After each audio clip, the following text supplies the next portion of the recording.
정말 사람으로서는 할 수 없는 부끄러운 일이죠.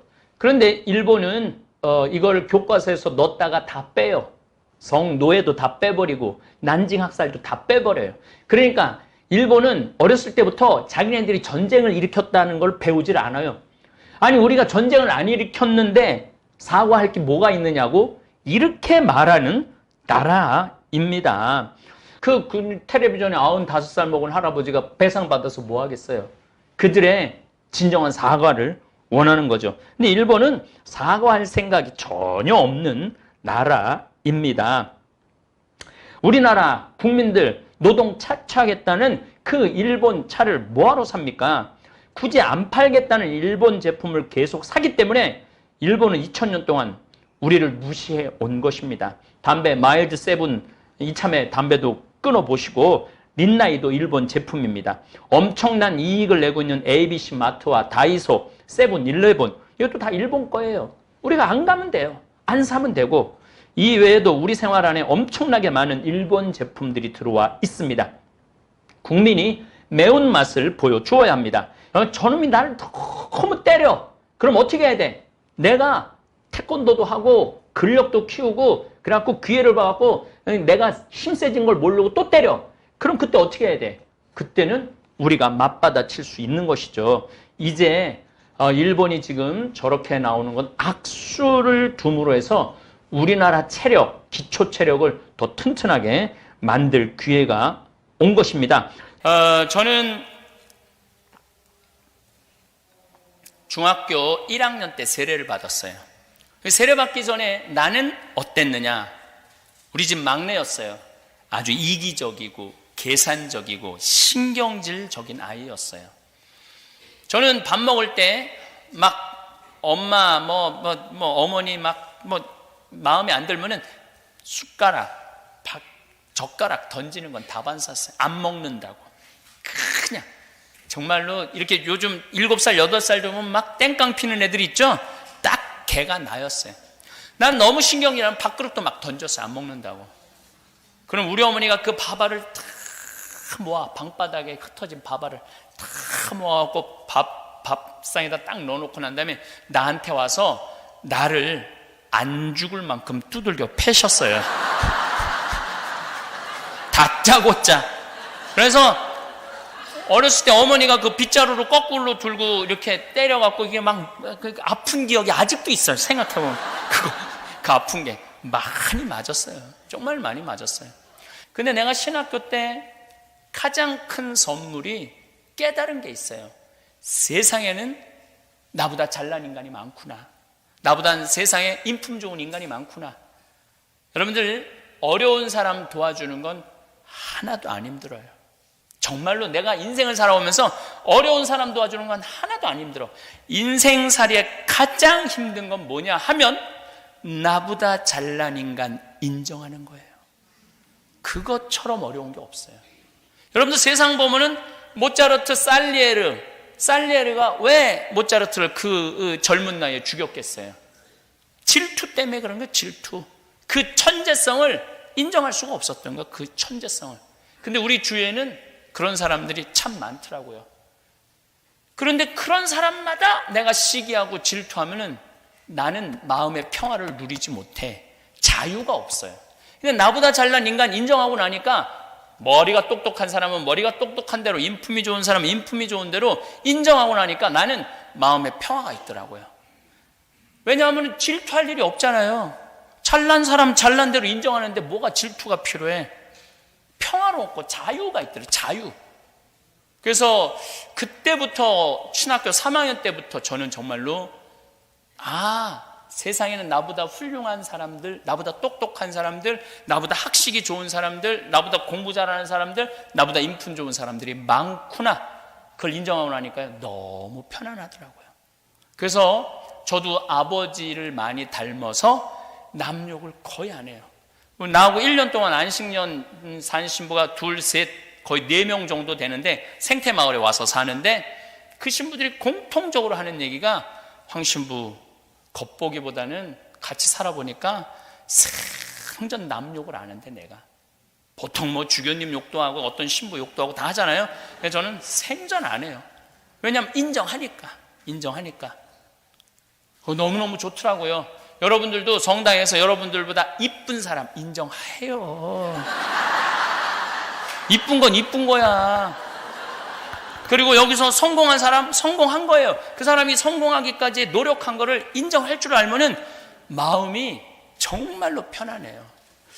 황창현 신부님의 행복특강 지금 바로 시작하겠습니다. 영상이 마음에 드신다면 구독, 좋아요, 알림 설정 부탁드립니다. 마지막에 나이 들수록 조심해야 하는 것, 죽어도 비밀로 지켜야 할 5가지도 함께 들으시면 좋겠습니다. 일본은 야스쿠니 신사가 있습니다. 일본에는 약 800개의 신사가 있습니다. 쉽게 말하면 동네마다 신사가 있죠. 조상묘 정도인데 사람으로 모시는 것이 아니라 신으로 모시는 것이 특징입니다. 저도 신사를 몇 번 가봤는데 정말 위패가 다 모셔져 있어요. 야스쿠니 신사는 일본 도쿄 지오다구에 있는데 메이지 유신을 위해서 목숨을 바친 3,588명. 제가 말하지만 여기에 1호 합사된 사람이 요시다 쇼인, 정한론을 주장한 사람이죠. 조선을 정복해야만 일본이 먹고 살 수 있다를 주장한 사람입니다. 어쨌든 이 사람들을 제사 지내기 위해서 창건되었고 1879년 순국한 자를 기념한다는 뜻의 야스쿠니 신사로 개칭이 됩니다. 태평양 전쟁 등 침략 전쟁 참전 군인들도 합사되어 있어서 현재는 제사의 대상이 약 야스쿠니 신사에만 250만 명에 이릅니다. 메이지 이후 전쟁 하여튼 자기네 나라에 일본에 하여튼 도움이 되는 전쟁을 일으킨 사람이든 이론을 펼친 사람이든 다 신으로 모셔갖고 거기에 공물을 바치죠.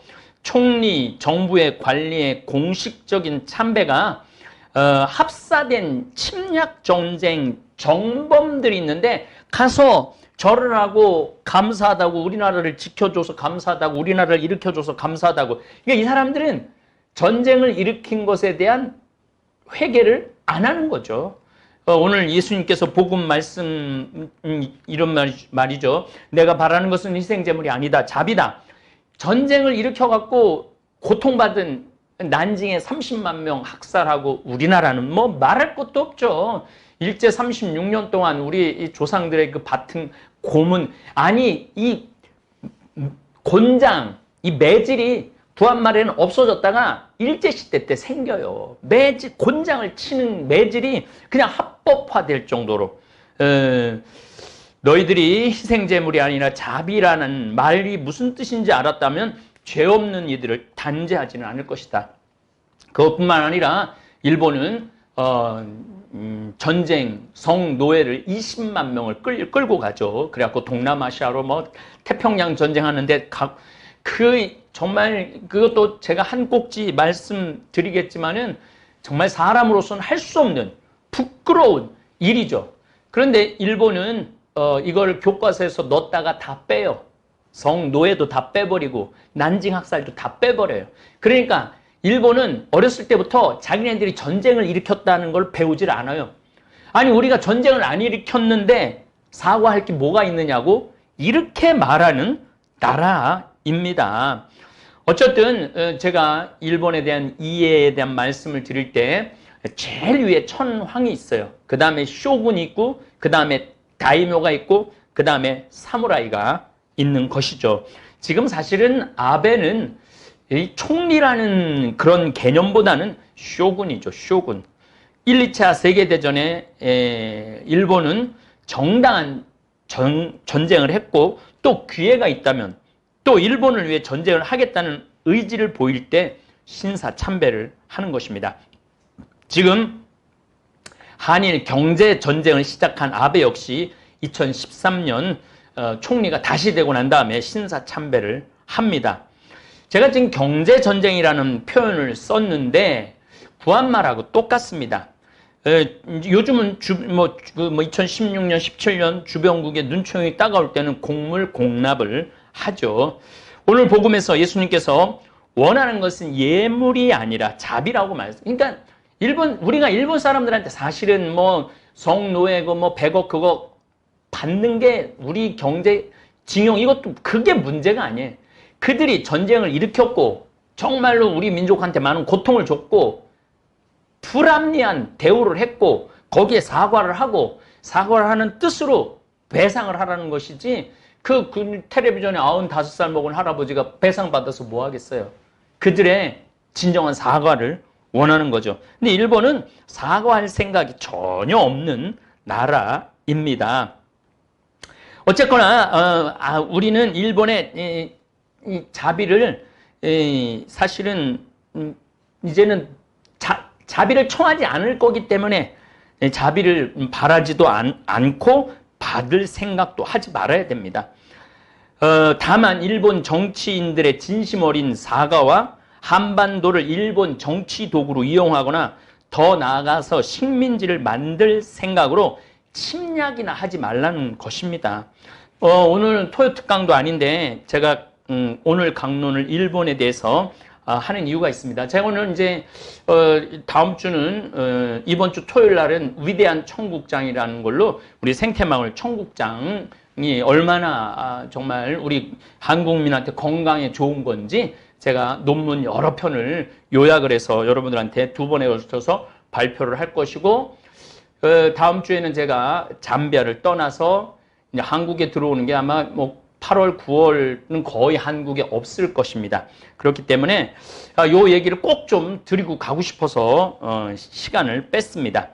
6.25 지금 상황을 잘 이해하지 못하는 대한국민들이 많은 것 같아요. 대한민국 국민들이. 6.25 전쟁 끝날 때는 말할 것도 없지만 불과 10년 전만 해도 우리나라와 일본의 국민 총 생산 차이는 6배였어요. 우리가 1조 달러 때 일본은 6조 달러였어요. 우리보다 6배 막강한 국력을 갖고 있었죠. 10년 전만 하더라도. 그런데 2018년 기준으로 우리나라 국민 총 생산액이 1조 6천억이고 일본은 4조 9천억이에요. 한국과 일본의 격차가 이제는 3배밖에 나지는 않습니다. 더 놀라운 사실은 2018년 대한민국 수출은 6,050억 달러, 수입은 5,350억 달러로 무역 흑자가 한국은 700억 달러가 무역 흑자였습니다. 근데 일본은 2018년 수출이 8,147달러, 수입이 8,270달러, 적자는 123억 달러가 났습니다. 더욱이 일본은 무역 적자 국가지만은 흑자를 내는 나라가 미국, 홍콩, 한국이 3번째로 흑자를 많이 내는 나라입니다. 무려 1년에 일본이 우리나라한테 200억 달러의 흑자를 봅니다. 여러분들, 작년에 일본의 무역 흑자가 123억 달러라고 그랬잖아요. 무역 적자가. 근데 우리나라한테는 1년에 얼마를 더 벌어가느냐면 200억 달러를 더 벌어가는 거죠. 이렇게 흑자를 내주는 나라인데 우리나라한테 절은 못할 망정 반도체 핵심 부품을 팔지 않겠다고 선언을 하고 생떼를 쓰고 있습니다. 일본은 1944년부터 1945년 사이에 강제로 노역을 시킨 중국과 미국 포로들에게는 이미 사과했고 보상도 했습니다. 물론 우리가 1965년에 모두 계산이 끝났다고 일본이 주장을 하지만 개인 청구권이 남아있기 때문에 우리들이 법원에서 개인은 청구할 수 있다. 정당한 요구인데 일본 아베가 우리는 못 해주겠다. 그리고 너희들은 이 협약을 어기는 국가니까 너희들한테 우리 물건 안 판다. 이렇게 이야기를 하는 것입니다. 사실 우리나라보다 국민 총생산이 3배 정도 높은 것도 위협적인 것은 아닙니다. 왜냐하면 우리나라는 5천만 명이고 일본은 1억 2,800만 명이기 때문에 외적으로 보면 우리나라나 일본은 이제 거의 차이가 나지 않는 상태예요. 사실은 일본이 조금만 더 속을 들여다보면 발전할 수 있는 가능성이 거의 없는 나라예요. 일본 자신들은 아시아의 제1국가이고 1등 국가라고 믿고 자부심을 가졌는데 경제 규모는 중국에게 밀리고 경쟁력은 한국에게 밀리고 있는 일본은 아주 심각한 위기감에 사로잡혀 있습니다. 그러니까 지금 도쿄에서 혐한 시위를 하고 불태우고 난리를 치고 있는 것이죠. 우리나라에서는 지금 일본 사람들 물러가라고 데모 안 해요. 근데 지금 일본 사람들은 물러가라고 데모를 해요. 아주 웃긴 상황이 놓여 있는 거죠. 제가 3만 달러 시대에 중국의 이해와 일본의 이해에 대한 강의를 올 초부터 토요 특강으로 진행하고 있는 중에 이 사건이 터진 것입니다. 사실 저는 올 초에 일본이 경제 전쟁을 걸어올 거라는 예상을 했습니다. 이제 한 걸음 더 나아가 독도 찾겠다고 전쟁도 걸어올 것입니다. 지금 아베가 전쟁할 수 있는 나라로 헌법을 개정하겠다고 지독하게 교묘하게 진행을 하고 있습니다.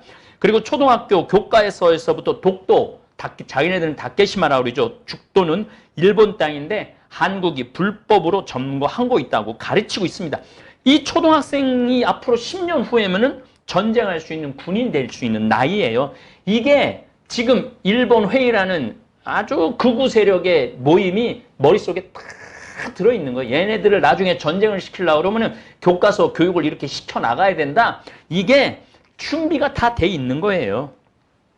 일본은 지금 1868년 메이지 유신 시대에 요시다 쇼인이 꿈꾼 조선을 정복하고 그 인질과 쌀로 만주와 리순을 정복한 뒤 중국 대륙을 정복한다는 정한론과 대동학 공용론을 따르는 무리들이 일본 회의라는 비밀 결사체를 만들어 집요하게 일본 국민들을 끌고 가고 있는 중입니다. 지금 자꾸 혐한을 계속 불러일으키죠. 또 우리나라는 이제 뭐 관광 안 가고 뭐 물건 안 하고 뭐 불매 운동하고 이게 그 극우 세력들이 원하는 거예요. 이게 참 정말 제가 이 신부구 유튜브 이걸 정말 많은 분들이 봐서 정말 그 심한 얘기를 하고 싶은데 하여튼 지독한 놈들이에요. 그래서 많은 경우 우리하고 한국하고 친구 될 수 없어요. 영원히 가깝지만은 적이에요, 적. 아베 역시 일본 회의에 속한 인물이고 지금 강경 발언을 하는 장관들도 일본 회의 소속 사람들입니다. 그럼 일본이 조선 말에 어떻게 한반도를 침략, 정복했는지 잠깐 살펴보겠습니다. 이미 메이지 유신 1868년을 시작하면서 조선 침략 전략을 시작하였습니다. 그리고 그 첫 번째 침략이 운요호 사건입니다. 일본은 1853년 페리 제독, 미국 제독이 에도, 도쿄만 앞에 와서 함포를 쏴대면서 군사력으로 위협을 해갖고 1854년 일본은 개항을 하고 외교 관계를 수립합니다. 그게 함포 외교라는 거예요. 겁을 줘갖고 이제 개항을 하게 만드는 거죠. 이 여기서 배운 대로 1875년 강화도 앞바다에 와서 일본은 군함 운요호와 다른 한 척을 부산항에 정박시켜 놓고 함포로 시위를 하고 또 이 해로 측량도 하고 무력 시위를 하죠. 9월 21일은 이번에는 강화도로 와갖고 난지도 부근에서 정박하고 식수 구한다라는 구실로 보트에 군인들을 승선시켜갖고 연안을 정탐하고 강화도 초지진 포대까지 접근을 합니다. 저도 지난번에 초지진에 갔다 왔었는데 정말로 바로 코앞에까지 다가온 거죠. 조선군에 접근하지 말라는 명령에도 불구하고 일부러 자꾸 싸움을 거는 거예요. 지금 아베가 우리한테 싸움을 걸듯이 그때도 싸움을 먼저 걸어요. 싸움을 걸어갖고 초지진에서 포대로 포격을 가하니까 운요에서도 맹포격을 하죠. 이미 포의 성능이 너무너무 우세한 일본군은 초지진을 파괴하고 영종진에 맹포격을 가하면서 육군까지 상륙시켜갖고 살인, 방화, 약탈을 자행을 합니다. 이때 조선군 전사자 35명, 포로 16명, 대포 35개, 화승총 130개 이거를 뺏어가죠. 근데 그때 운요호 사건 때 일본 사람들은 두 명이 한 명은 뭐 전사했다고 그러고 한 명은 경상이라고 그러는데 거의 피해를 입지 않아요. 그럼에도 불구하고 일본은 강화도 조약을 통해 갖고 뭐 자기네들 측량할 수 있도록 갖고 취해 복권하고 아주 치욕적인 조약을 하죠. 그러고 난 다음에 제물포 조약, 그 다음에 청일 전쟁 끝나고 난 다음에 시모노세키 조약, 러일 전쟁 끝나고 난 다음에 을사의약, 그리고 1910년에 완전하게 병합을 합니다. 그럼 1875년부터 운요를 보내면서부터 작전을 했던 거예요. 그러면은 35년 만에 나라를 빼앗은 거예요. 그럼 지금 아베가 2019년에 전쟁을 걸어왔어요. 그럼 이 친구들이 1년, 2년, 3년 후를 생각하는 게 아니에요. 이 친구들은 지금 경제력이나 뭐 군사력이나 뭐 국민의식이나 지금 자기네들이 1등이라고 생각을 하는데 지금 같아진 거예요. 같아진 거니까 누굴 주저앉혀야 돼? 한국을 주저앉혀야 된다고 생각을 하는 거예요. 이거 1, 2년으로 이 사람들 생각하지 않을 겁니다. 10년, 20년, 30년으로 어떻게 하면 이 한반도 통일 못하게 하죠. 우리가 남북한이 통일만 되면은요, 일본은 우리보다 훨씬 떨어지게 돼 있어요. 지금 모든 면에서 지금 일본은 100년 전 한 짓을 똑같이 합니다. 이건 수출이 되고 안 되고 그 문제가 아닙니다. 여러분들 수출 안 된다고 100년 전에 나라도 뺏겼어. 나라도. 불매 운동도 한 달, 두 달 해서 될 일이 아닙니다. 일본이 지금 성노예 문제나 강제징용, 배상 판결을 이건 아무 문제도 아니에요. 운용 해갖고 싸움 걸은 거는 그냥 그 배 한 척 보내는 게 아니에요. 뭐를 뺏으려고 그러냐면 조선 반도 전체를 뺏을 계획으로 그걸 시작을 한 거예요. 지금도 일본은 그런 착각으로 일을 벌이고 있는 겁니다. 이 뒤에는 끔찍한 계획이 준비되어 있고 일본은 자신들이 짜놓은 시나리오대로 진행할 것입니다. 그런데 제가 한번 말씀드렸지만 지난 100년 전 국력과 지금 대한민국의 국력은 상상도 할 수 없는 정도로 차이가 납니다. 임진왜란 때와도 완전히 다를 것입니다. 이번에는 정말 해볼만 합니다. 우선 일본 여행만 안 가도 일본은 60억 달러의 수입이 차단이 됩니다. 우리나라가 1년에 일본에 가서 관광으로 쓰는 돈 60억 달러예요. 내년에 일본 도쿄올림픽이 있는데 제가 보기에는 우리나라 사람들이 안 가면은 거의 반쪽 올림픽 될 겁니다. 거기다가 동일본 지진 때 후쿠시마 원자력 발전소 이게 세슘 방사능이 누출된다는 게 지금 자꾸 유튜브를 통해서 전 세계 국민들이 자꾸 인식을 해요. 그런데 지금 서로 평화를 해도 도쿄올림픽을 잘할까 말까 하는데 지금 일본은 뭔가 생각을 잘못하고 있는 거죠. 2019년은 무역 적자가 123억 달러였는데 지금 2019년 상반기 무역 적자가 60억 달러예요. 그러니까 연말까지 가면은 일본은 무역 적자가 더 심하겠죠. 그래서 여러분들 뭐 사나머니, 러시앤 캐시 그동안 아주 고율의 이자 놀이를 한국에서 하고 돈을 많이 벌었죠. 지난 거의 한 10몇 년 동안 문재인 정부가 뭐 그전 정부도 자꾸 고율을 낮췄죠. 38% 이러던 거를 25%로 나눴고 2021년 이제 2년 후에는 20%까지 낮출 계획을 갖고 있어요. 뭐 심하게 어떤 국회의원은 8%까지 낮춰야 된다. 그래서 일본 대부업체 숨통을 조여놓고 있는 중입니다. 자동차로는 도요타, 렉서스 대신 우리나라도 차 좋고 꼭 외제차 타고 싶으시면은 독일 차도 많습니다. 굳이 우리나라 잡아먹겠다는 일본 차 살 필요가 뭐 있겠어요? 우리나라 국민들 노동 착취하겠다는 그 일본 차를 뭐하러 삽니까? 굳이 안 팔겠다는 일본 제품을 계속 사기 때문에 일본은 2000년 동안 우리를 무시해 온 것입니다. 담배 마일드 세븐 이참에 담배도 끊어보시고 린나이도 일본 제품입니다. 엄청난 이익을 내고 있는 ABC 마트와 다이소, 세븐일레븐 이것도 다 일본 거예요. 우리가 안 가면 돼요. 안 사면 되고 이 외에도 우리 생활 안에 엄청나게 많은 일본 제품들이 들어와 있습니다. 국민이 매운맛을 보여주어야 합니다. 실제적으로 우리 한국은 일본 제품을 세계에서 많이 지워버렸어요. 텔레비전, 반도체, 냉장고, 밥솥, 세탁기, 에어컨, 조선 등 많은 부분에서 전 세계에서 일본을 아예 지워버렸어. 제가 외국에 미국, 뭐 캐나다, 호주 매장에 가보면은요 제일 앞에 있는 게 한국 거예요. 우리 신일 회장님께서 옛날에는 가보면 우리나라 제품은 맨 끝에 가 있었다고 그랬어요. 겨우 찾기도 어려운데. 근데 요즘 가보면 맨 앞에 이제 진열돼 있는 거 보면서 너무너무 뿌듯하다고 그 현장에 있는 분들이 그런 걸 체감을 하는 거죠. 일본 사람들도 그런 걸 체감을 합니다.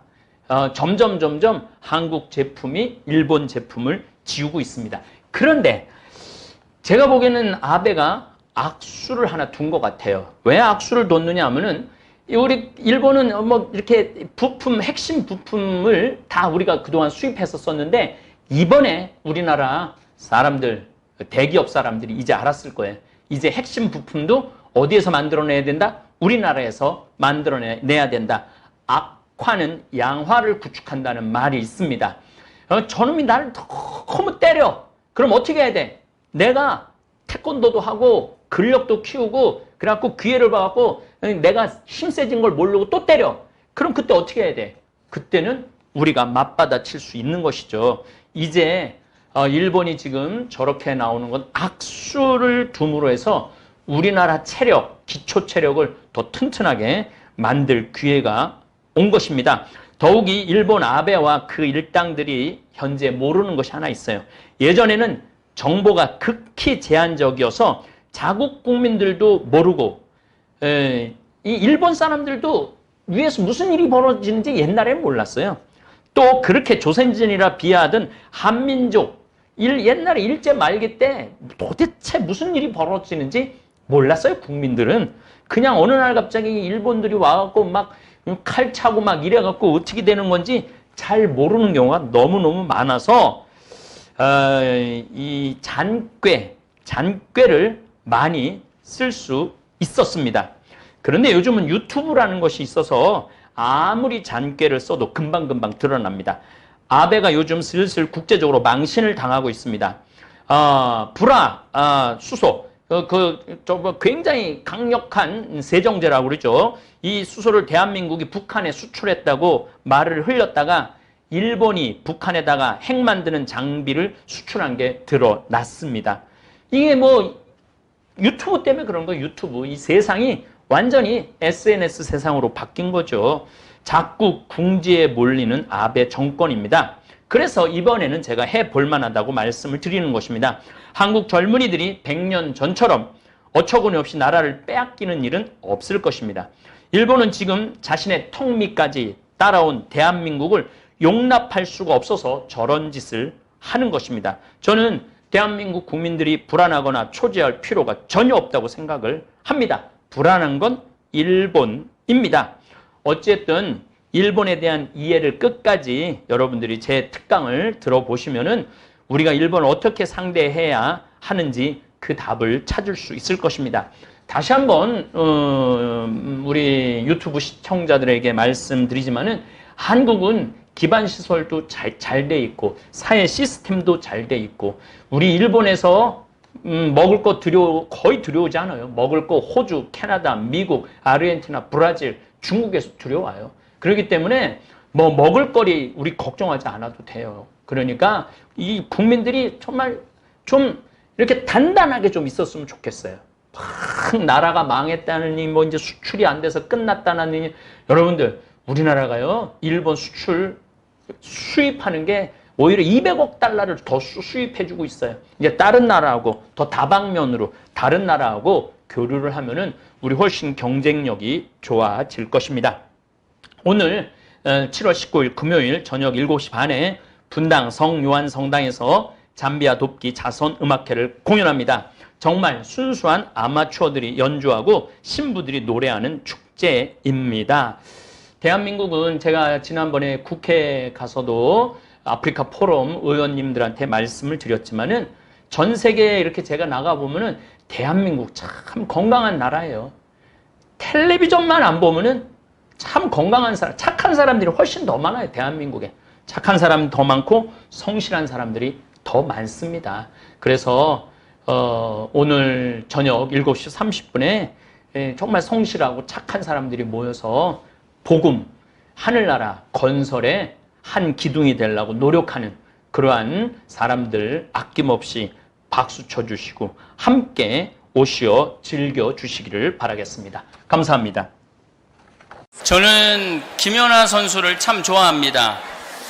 2012년 밴쿠버 동계올림픽 때 이 20살밖에 안 된 아가씨가 전 세계 카메라가 비치고 있는데 금메달 땄을 때 태극기가 올라갈 때 성호를 걷잖아요. 그렇죠.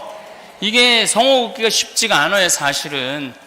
여러분들은 교우들하고 밥 먹을 때는 성호 걷도 성당 안 다니는 분들하고 같이 밥 먹을 때 성호 걷기가 참 용기가 잘 안 되죠.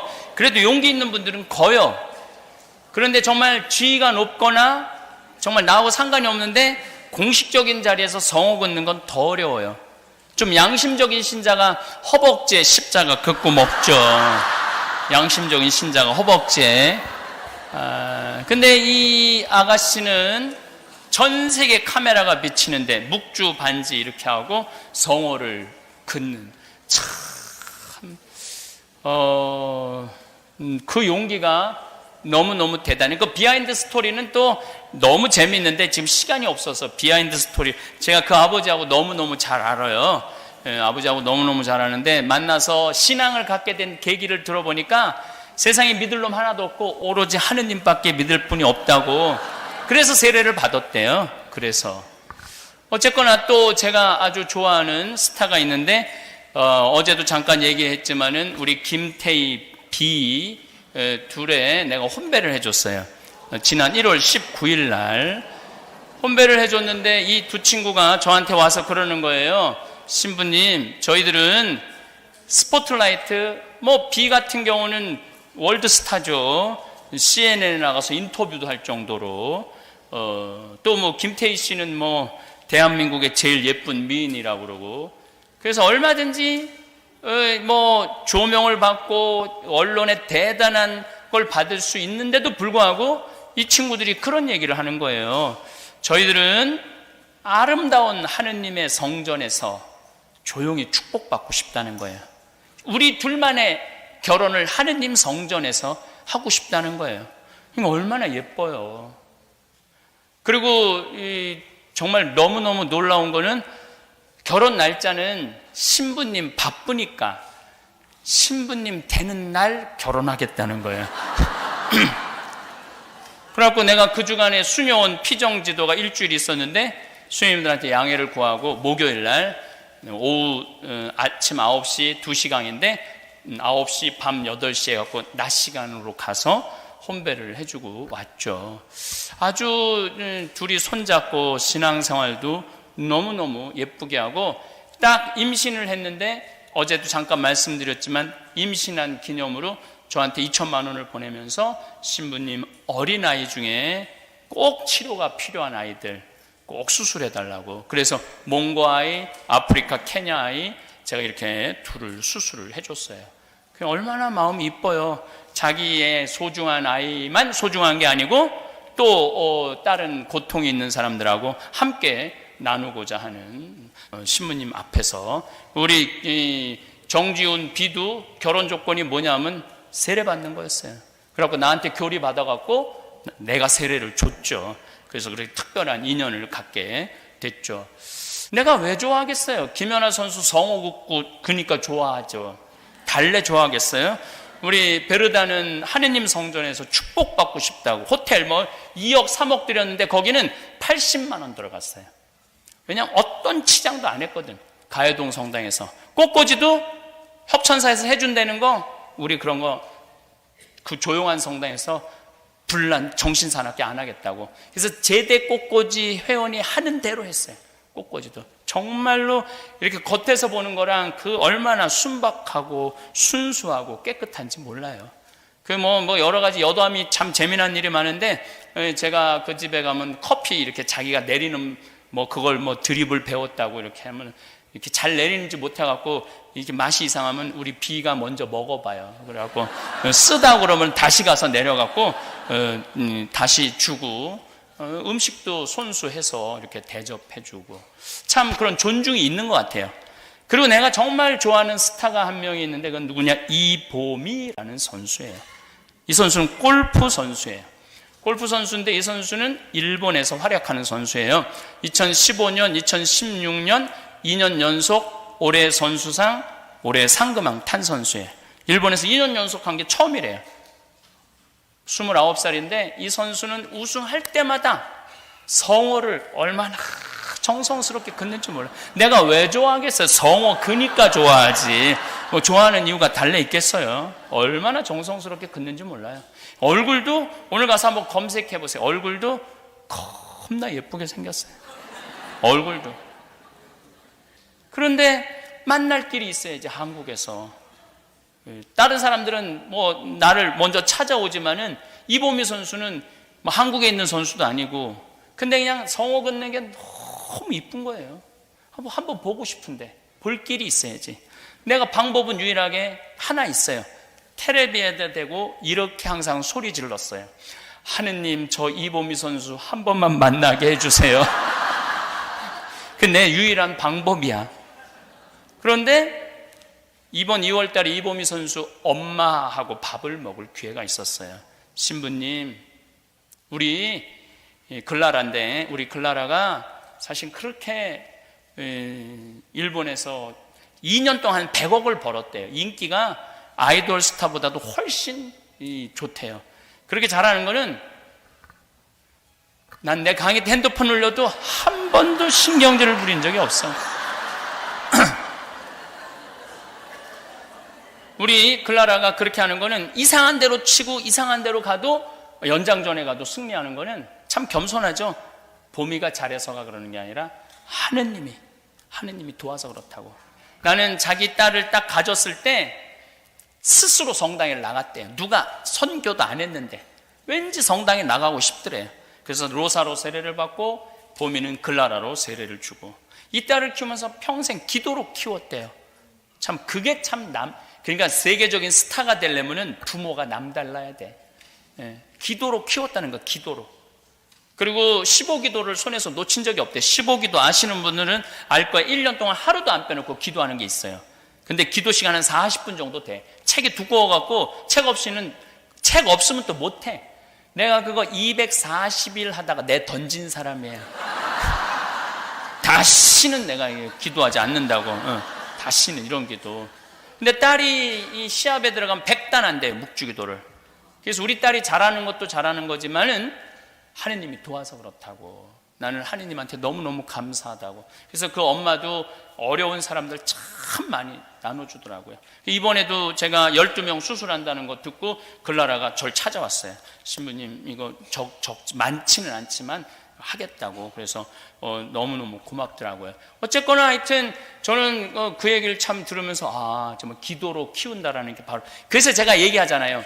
뱃속에서부터 모태신앙인 아이하고 이게 그냥 중간에 세례받은 아이하고 다른 게 많아요. 그 신앙을 전해준다는 게 무서운 거예요. 어쨌거나 하여튼 이보미 선수랑 같이 운동하는 딸을 둔 언니도, 동네 언니도 천주교 신자인데, 그 딸은 한국 출정권도, 일본 출정권도, 중국 출정권도 못 따는 거야. 미국 출정권은 말할 것도 없고, 이보미 선수는 일본 회원인데도 세계 랭킹 15위라 LPGA 12번을 참가할 수 있는 자격이 있어요. 그리고 메이저는 다 나올 수 있는 자격이 있어요. 그럼 굉장히, 근데 얘는 아무 데도 안 되는 거야. 그러니까 그 로사 씨가 그 언니한테 그랬대. 언니 기도하라고. 이게 노력만으로 되는 게 아니라고. 하느님의 도움이 있어야 된다고. 그래갖고 그 엄마가 1년 동안 했대요. 1년 동안 열심히 기도했는데 중국 출정권도, 일본 출정권도, 한국 출정권도 못 딴 거야. 그래갖고 따진 거지, 와서. 기도하면 된다고 그러더니, 왜 내 딸은 하나도 못 따냐? 네가 기도하면 된다며? 그랬더니 이 이보미 선수 엄마가 이렇게 얘기했대. 언니, 기도에도 포인트 적립이 있는 거야. 언니는 아직 포인트가 다 안 찬 거야. 1년 더 해봐. 그래갖고 그 언니가 1년 동안 더 포인트 적립하느냐고 기도를 했대요. 그래서 올해 중국 출정권을 땄대요. 저는 그 얘기를 듣고 참 많은 생각이 들었어요. 기도에도 포인트 적립이 있는 거구나. 혹시 여러분들 가운데 아직 내 기도에 청이 안 들어졌다면 아직도 포인트 적립이 다 안 된 거예요. 내가 여기 미국에 이제 강의 올 때 12시간, 13시간 타고 오잖아요. 근데 그전에는 별 문제가 없었는데 위를 자르고 난 다음에는 이게 땡겨. 13시간 하면 아주 불편하더라고. 그래서 어떻게 해서든지 비즈니스를 타려고 그러는데 생돈으로 너무 비싸잖아요. 200만 원인데 비즈니스 500만 원, 600만 원 하니까. 그래서 내가 포인트 적립을 하는데 피눈물 나게 해요. 카드 3개 만들어 갖고 우리 생태마을에서 물건 사는 것도 다 법인카드 포인트 적립하는 거 대한항공 아시아나 해갖고 얼마나 모아서 한번 비즈니스 타는 거예요. 근데 하느님한테 정말로 내 아들 의사 만들어줘라, 내 아들 내 딸 애 갖게 해줘라, 내 며느리 애 갖게 해줘라 그랬는데 묵주기도 딱 5단 해놓고 왜 안 해주느냐고. 그 포인트 갖고 될 것 같아요, 안 될 것 같아요? 어린 반푸너치도 없어요. 어린 반푸너치도. 그런데 이 이보미 선수 엄마는 이제 남편도 다 세례를 시키고 딸이 넷인데 남편이 총회장을 굉장히 오래 했대요. 그래갖고 본당 신부님들이 그렇게 이보미네 집에 와서 그냥 머물렀대요. 애들은 항상 신부님을 보고 자란 거, 딸 넷이. 그냥 신앙. 이보미 선수는 밤 10시만 되면 묵주기도를 하는데 끝내지 못하고 잔대. 너무 피곤하니까. 근데 항상 신부님들 속에서 자라갖고 신앙이 몸에 밴 거야. 신부님들하고 함께 있어서. 왜냐하면 이보미 선수네 집이 갈비집을 해갖고 신부님들이 맨날 갈비 먹으러 오느냐고. 그런데 뭐 고아원도 돕고 많이 돕더라고요. 그러니까 그런 포인트, 그래, 그 정성이지. 우리 클라라도 그런 얘기를 하더라고요. 이렇게 일본 그 기자가 인터뷰를 하는데 이제 그 캐디가 하도 성호를 긋고 잘 되니까 2년 동안 잘 되니까 요즘은 드라이브 칠 때마다 성호 그라 그런대요. 캐디가 드라이브 칠 때마다. 캐디는 일본 사람인데 일본은 성호가 뭔지도 모르는 나라예요. 인구가 1억 2천인데도 가톨릭 신자가 30만도 안 돼요. 30만도 안 돼. 그런데도 그 불모지의 성호를 그면서 주님을 증거하니 얼마나 이뻐요. 근데 어제도 이보미 선수가 일본에서 시합을 했는데 우승을 했어요. 어제도. 너무 기분 좋더라고요. 어제는 제가 묵주기도 5단 이상 안 하는데 왠지 2단을 더 하고 싶더라고요. 그래서 2단을 더 했어. 2단을 더 해갖고 우승을 12언더, 14언더, 12언더로 우승을 했어요. 너무 기분이 좋더라고요. 그래서 축하한다 그러니까 우리 클라라가 나한테 신부님 기도 많이 해주셨나 봐요. 시카고에서 너무 감사하다고. 그리고 이보미 선수는 제가 하는 일에 앞으로도 굉장히 많이 돕겠다고 이렇게 약속을 했어요. 신부님, 이보미 선수는 그렇게 기도를 많이 해갖고 그 포인트가 잘 됐는데 신부님은 가만히 강의 들어보니까 하루에 묵주기도 5단 이상 안 하는데 저는 하루에 묵주기도 5단 이상 안 해요. 5단도 힘들어요. 무슨 10단, 15단 하는 사람들 보면 이해가 안 돼. 나 어제 7단 한 거는 엄청 많이 한 거예요. 어제 7단 한 거는. 오늘도 딱 5단만 하고 딱 말았어요. 근데 신부님 하루에 묵주기도 5단밖에 안 한다는데 왜 이렇게 신부님은 하시는 일마다 잘 되느냐고. 그 포인트도 별로 없는데 보면은 어떻게 하시는 일마다 잠비아의 땅 1000만 평 받고 할머니가 100억 기증하고 수많은 설계사들이 와서 도와주고 주위에 많은 의사들도 함께하고 연예인들도 간다면 어떻게 이렇게 신부님 하시는 일마다 잘 되느냐고. 포인트도 별로 없는데. 여러분들 포인트도요 패밀리 포인트가 있는 거예요. 가만히 보면은 저를 위해서 기도해 주는 분들이 너무너무 많아. 보면은 참 제가 신부가 살 수 있는 길은 교우들의 기도예요. 교우들의 사랑의 기도로 우리가 사는 거예요. 이게 제가 성서 준비하고 또 잠비아 일하고 뭐를 하다 보면은 그냥 살아계신 하느님, 지금 여기 함께 있는 하느님이야. 모든 걸 준비해 주시고 모든 걸 예비해 주시는 하느님이라는 생각 정말 많이 해요. 나는 별로 느끼고 싶지 않아. 느끼면 느낄수록 피곤하니까. 느끼면 느낄수록 피곤하거든요. 잠비아 한 번 더 갔다 와야 되고 강의 한 번 더 갔다 와야 되고 어디 더 갔다 너무너무 피곤해. 그래서 내가 하느님한테 항상 하는 얘기가 제발 나한테 기적 좀 일으키지 말라고 좀.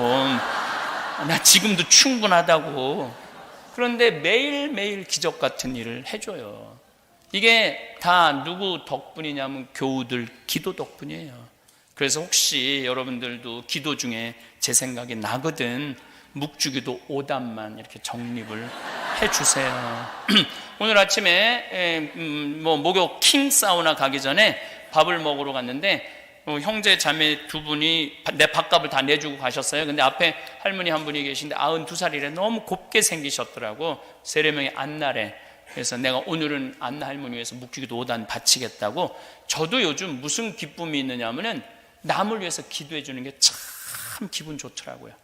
남을 위해서 기도해 주면 내가 기분이 좋아. 미사 때도 하여튼 20명, 30명, 50명까지 막 기억해요. 내가 이제까지 만나서 돌아가신 분들 다 기억하고 또 내 주위에서 나를 도와주는 분들 그냥 생각할 수 있는 데까지 다 그걸 인텐시오라고 그러거든요. 인텐시오. 지향을 두면 하느님이 기억해 주신다는 거예요. 그러니까 여러분들도 기도할 때 큰 대책 없이 하지 말고 여러분들 어려운 사람들, 힘든 사람들, 고통 속에 있는 사람들, 그런 사람들, 또 이제까지 살아오면서 먼저 세상 떠난 사람들, 그런 사람을 지향을 두고 한번 기도해 보세요. 기도가 엄청나게 풍요로워져요.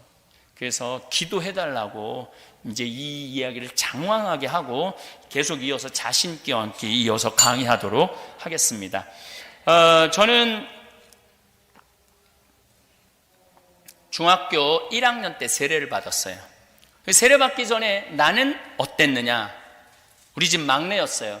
아주 이기적이고 계산적이고 신경질적인 아이였어요. 저는 밥 먹을 때 막 엄마 어머니 마음에 안 들면은 숟가락, 젓가락 던지는 건 다 반쌌어요. 안 먹는다고. 그냥 정말로 이렇게 요즘 7살, 8살 되면 막 땡깡 피는 애들 있죠? 딱 걔가 나였어요. 난 너무 신경이라면 밥그릇도 막 던졌어요. 안 먹는다고. 그럼 우리 어머니가 그 밥알을 다 모아, 방바닥에 흩어진 밥알을 다 모아갖고 밥상에다 딱 넣어놓고 난 다음에 나한테 와서 나를 안 죽을 만큼 두들겨 패셨어요. 다짜고짜. 그래서 어렸을 때 어머니가 그 빗자루로 거꾸로 들고 이렇게 때려갖고 이게 막 아픈 기억이 아직도 있어요. 생각해보면. 그 아픈 게 많이 맞았어요. 정말 많이 맞았어요. 근데 딱 중학교 1학년 때 세례를 받는 순간 내 인생에 어마어마한 거울이 나타난 거예요. 예수 그리스도라는 거울이 나타난 거예요. 예수님이라는 거울에 비춰서 나 자신을 보니까 너무나 형편없는 인간이야. 이기적이고 계산적이고 신경질적인 거야. 남을 배려할 줄도 모르고 희생할 줄도 모르고 사랑할 줄도 모르는 인간이더라고요. 그러니까 내 거울에 비춰진 내 모습이 흉한 모습이 보여지니까 고쳐지기 시작하더라고요. 조금씩 변화가 오더라고요. 신학교 들어가고 그때도 잘난 척을 참 많이 했죠. 근데 신학교 딱 들어갔는데 나보다 잘난 인간들이 너무 많은 거야. 서울 법대, 서울 공대, 경기도 전체 수석, 아예 그냥 서울 사대. 근데 공부 잘하는 애들은 별로 안 부러웠어요. 어떤 애들이 부러웠느냐면 어렸을 때부터 태어나면서부터 엄마가 뱃속에서 하느님한테 봉헌한 애들. 그래서 신앙교육을 아주 철저하게 받은 애들. 걔네들은 신학교에서 묵주기도를 해도 벌써 질이 달라. 나하고 하는 묵주기도하고 질이 달라. 나는 그냥 중학교 1학년 때 세례받아갖고 20살, 겨우 5년 만에 신학교 들어갔는데 걔는 20년 만에 신학교 들어간 애들 아니야. 준비가 그렇게 된 애들. 심성이, 성적이야 어떻게 할 수 있지만 심성은 따라잡기가 쉽지가 않더라고요. 그게 신학교 때 너무너무 힘들었어요. 왜냐하면 우리의 목표는 성인사제 되는 거고 성숙한 남들한테 인격이 훌륭한 사제로 성장하기를 바라는데 공부도 현찮고 성격도 현찮고 이상만 높은 거야. 근데 내가 신학교 때 가장 큰 선물이 깨달은 게 있어요. 세상에는 나보다 잘난 인간이 많구나. 나보다 세상에 인품 좋은 인간이 많구나. 여러분들 어려운 사람 도와주는 건 하나도 안 힘들어요. 정말로 내가 인생을 살아오면서 어려운 사람 도와주는 건 하나도 안 힘들어. 인생살이에 가장 힘든 건 뭐냐 하면 나보다 잘난 인간 인정하는 거예요. 그것처럼 어려운 게 없어요. 여러분들 세상 보면은 모차르트, 살리에르가 왜 모차르트를 그 젊은 나이에 죽였겠어요? 질투 때문에 그런 거예요. 질투. 그 천재성을 인정할 수가 없었던 거예요. 그 천재성을. 근데 우리 주위에는 그런 사람들이 참 많더라고요. 그런데 그런 사람마다 내가 시기하고 질투하면은 나는 마음의 평화를 누리지 못해. 자유가 없어요. 근데 나보다 잘난 인간 인정하고 나니까 머리가 똑똑한 사람은 머리가 똑똑한 대로, 인품이 좋은 사람은 인품이 좋은 대로 인정하고 나니까 나는 마음의 평화가 있더라고요. 왜냐하면 질투할 일이 없잖아요. 잘난 사람 잘난 대로 인정하는데 뭐가 질투가 필요해? 평화롭고 자유가 있더라고요. 자유. 그래서 그때부터 신학교 3학년 때부터 저는 정말로 세상에는 나보다 훌륭한 사람들, 나보다 똑똑한 사람들, 나보다 학식이 좋은 사람들, 나보다 공부 잘하는 사람들, 나보다 인품 좋은 사람들이 많구나. 그걸 인정하고 나니까요 너무 편안하더라고요. 그래서 저도 아버지를 많이 닮아서 남욕을 거의 안 해요. 나하고 1년 동안 안식년 산 신부가 둘, 셋, 거의 4명 정도 되는데 생태마을에 와서 사는데 그 신부들이 공통적으로 하는 얘기가 황 신부 겉보기보다는 같이 살아보니까 생전 남욕을 안 하는데 내가 보통 뭐 주교님 욕도 하고 어떤 신부 욕도 하고 다 하잖아요. 근데 저는 생전 안 해요. 왜냐하면 인정하니까 너무너무 좋더라고요. 여러분들도 성당에서 여러분들보다 이쁜 사람 인정해요. 이쁜 건 이쁜 거야. 그리고 여기서 성공한 사람 성공한 거예요. 그 사람이 성공하기까지 노력한 거를 인정할 줄 알면은 마음이 정말로 편안해요. 제가 신학교에 있을 때 정말로 인품이 좋은, 아주 어렸을 때부터, 또 나는 어렸을 때부터 줄반장도 한번 해본 적 없는데 보니까 다 반장해봤어. 시골에서 어쨌든 했든 다 반장해봤어. 아주 심성이 좋은 친구 신학생이 있었는데 신부 때 보자 때도 나오고 내가 1보자, 그 신부가 2보자. 근데 그때 그 성당 생긴 이래 가장 신자가 16,000명이었어요. 그 성당은 신자가 16,000명인데 무슨 교육을 받으면은 기본으로 1,500명이 왔어요. 1,500명이. 그러니까 그 전에는 헌금이 17억인가 했는데 우리 셋이 본당 신부님이랑 그 신부하고 나하고 이렇게 했을 때 27억이 들어왔어요. 그러니까 1년 만에 10억이 더 들어온 거예요. 성당이 거의 기적 같은 일이 벌어졌던 거예요. 둘이 그렇게 잘 맞았어요. 그 신부가. 근데 하루는 내가 아마 한 4년 전에 성령대회 여기 나올 때 전화가 왔어요. 새벽에 비행기 타러 나오는데 황 신부 나 누구야? 나 누군데 교황청에서 지금 막 전화가 왔다는 거. 새벽에 교황청에서 왜 전화가 왔어? 그랬더니 나보러 주교하래. 너 어떻게 생각해? 딱 그러더라고 나한테. 제일 먼저 나한테 전화를 한 거야. 그날 오후에 교구청 장관들 주교님들도 모르더라고요. 그 주교로 선임된 거를. 근데 내가 그랬어요. 나는 네가 정말로 우리 교구에 필요한 주교라고 생각해. 꼭 수락했으면 좋겠어. 우리 교구에 신부가 500명이거든요.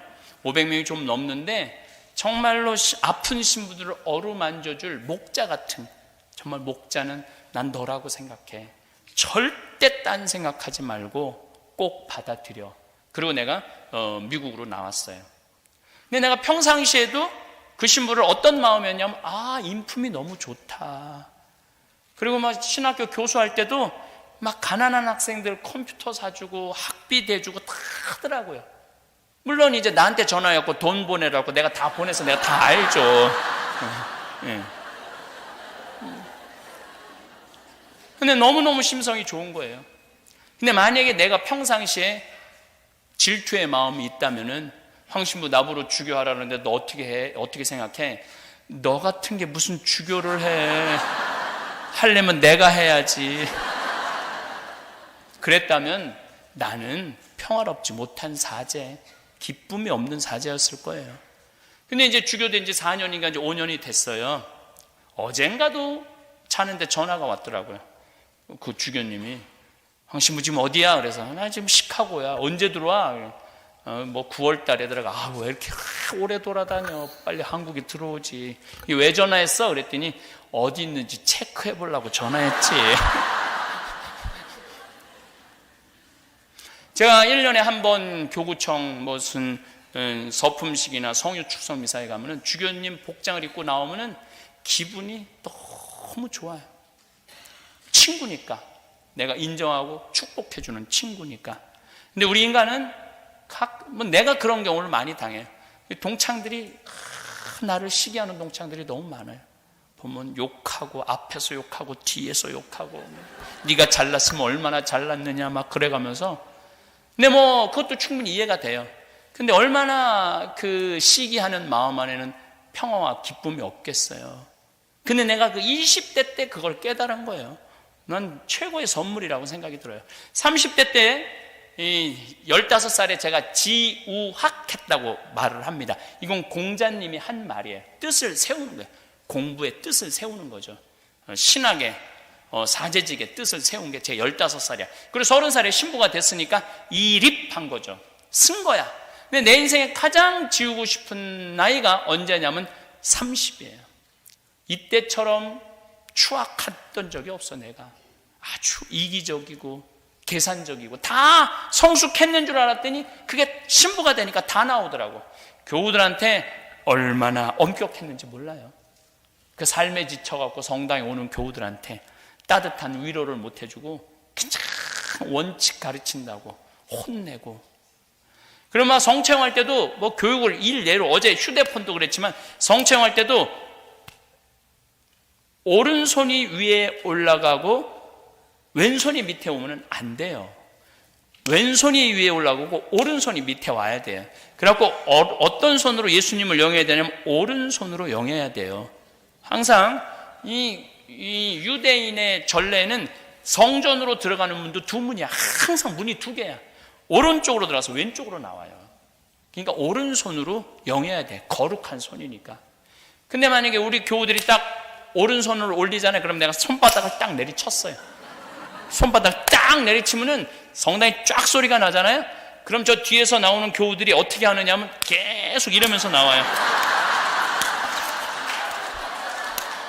그런데 나는 그것조차도 긴장하라고 생각하고 그것도 웃기지도 않았어. 계속 이러고 나와도 웃기지도 않았어. 그렇게 내가 무서웠어요. 30대 때. 그리고 뭐 얼마나 냉정하고 고지 않은 척, 잘난 척, 가진 척, 이거 정말 많아 했어요. 그래서 내가 삼척 출신이라고 해서 삼척 출신. 근데 40대가 되고 보니까 이게 안 돌아가는 분이 있는 거야. 손목 관절염이 있어갖고. 그게 40대가 돼서 보이더라고요. 그리고 이렇게 성체형하는데 실수하는 사람 하나 둘이야. 근데 그거를 그냥 내리친 내 자신이 너무 창피하더라고요. 그래서 요즘은 왼손으로 영하든 오른손으로 영하든 그냥 상관하지 않고 그냥 영에 드려요. 참 마음이 편하네. 요즘은 뭐 맞았느니 틀렸느니 그 신경도 안 써. 어떤 경우들은 막 헷갈리니까 이렇게 나오는 경우들도 있어요. 네가 알아서 주어라 이거야. 네가 알아서. 그럼 내가 어떻게 하냐면 정가운데다 그냥 영해줘. 정가운데다. 근데 30대 때는 그 여유가 생기지 않더라고요. 30대 때는. 그래서 30대 때는 사람을 만나도 내가 환경운동 한다고 비누공장 무슨 빈병 많이 했어요. 정말 이리 뛰고 저리 뛰고. 근데 이제 뭐 공장도 만들어야 되고 뭐 돈도 없었을 때니까 31살서부터 운동한다고 이리 뛰어다니고 저리 뛰어다녔으니까.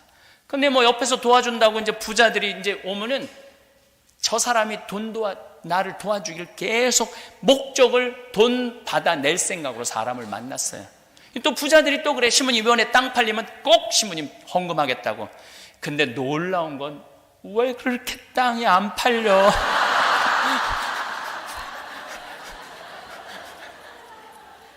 한 번도 성공을 했던 적이 없어요. 땅 팔아갖고 봉헌하겠다는 사람을 한 번도 성공한 적이 없어요. 30대 때. 제가 3,000원, 5,000원 내는 분들이 소중한지 40대 가서 알았어요. 40대 가서. 아, 교회는 큰 부자가 큰 돈을 내서 이루어지는 게 아니고 30대 3,000원, 5,000원, 10,000원 봉헌하는 분들 때문에 성당은 유지되는 거구나. 그래서 40대 이후부터는 내 주위에 뭐 500억, 1,000억, 심지어 1조 재산을 가지고 있는 사람이 와도 아는 척도 안 했지만은 도와달라고도 말 안 해요. 그게 남의 재물 탐내는 거더라고. 도와줄 마음이 있어야지 도와주는 거 아니야. 내가 그분 그 돈 버는데 내가 무슨 짓을 했다고, 뭘 도와줬다고 500만 원, 1,000만 원, 1억을 바래. 그게 도둑질이더라고요. 남의 재물을 탐내지 말아라가 그때 이해가 된 거예요. 근데 30대 때는 안 그랬어요. 그래서 내 주위에 요즘 돈 많은 사람들 단 한 번도 도와달라고 말한 적 없어요. 단 한 번도. 앞으로도 그럴 거예요. 앞으로도 아무리 돈 많은 사람이 옆에 와도 나는 도와달라고 말 안 해요. 본인이 하는 거지. 내가 도와달란다고 돈 그렇게 30대 때는 근데 그게 정당한 줄 알았어요. 정당한 줄 알았어요. 예수님이 40대 돼서 너희는 거저받았으니 거저 주어라. 내가 도움을 받는 사람이 아니라 내가 도와주는 사람이 돼야 되겠다라는 생각을 40대 때 했어요. 일이 쓰기는 했지만 성숙하지 못했던 거죠. 제가 이제 40이 돼서 불혹의 나이가 돼서 불혹의 나이가 되면서 제 인생은 극적인 변화를 갖고 와요.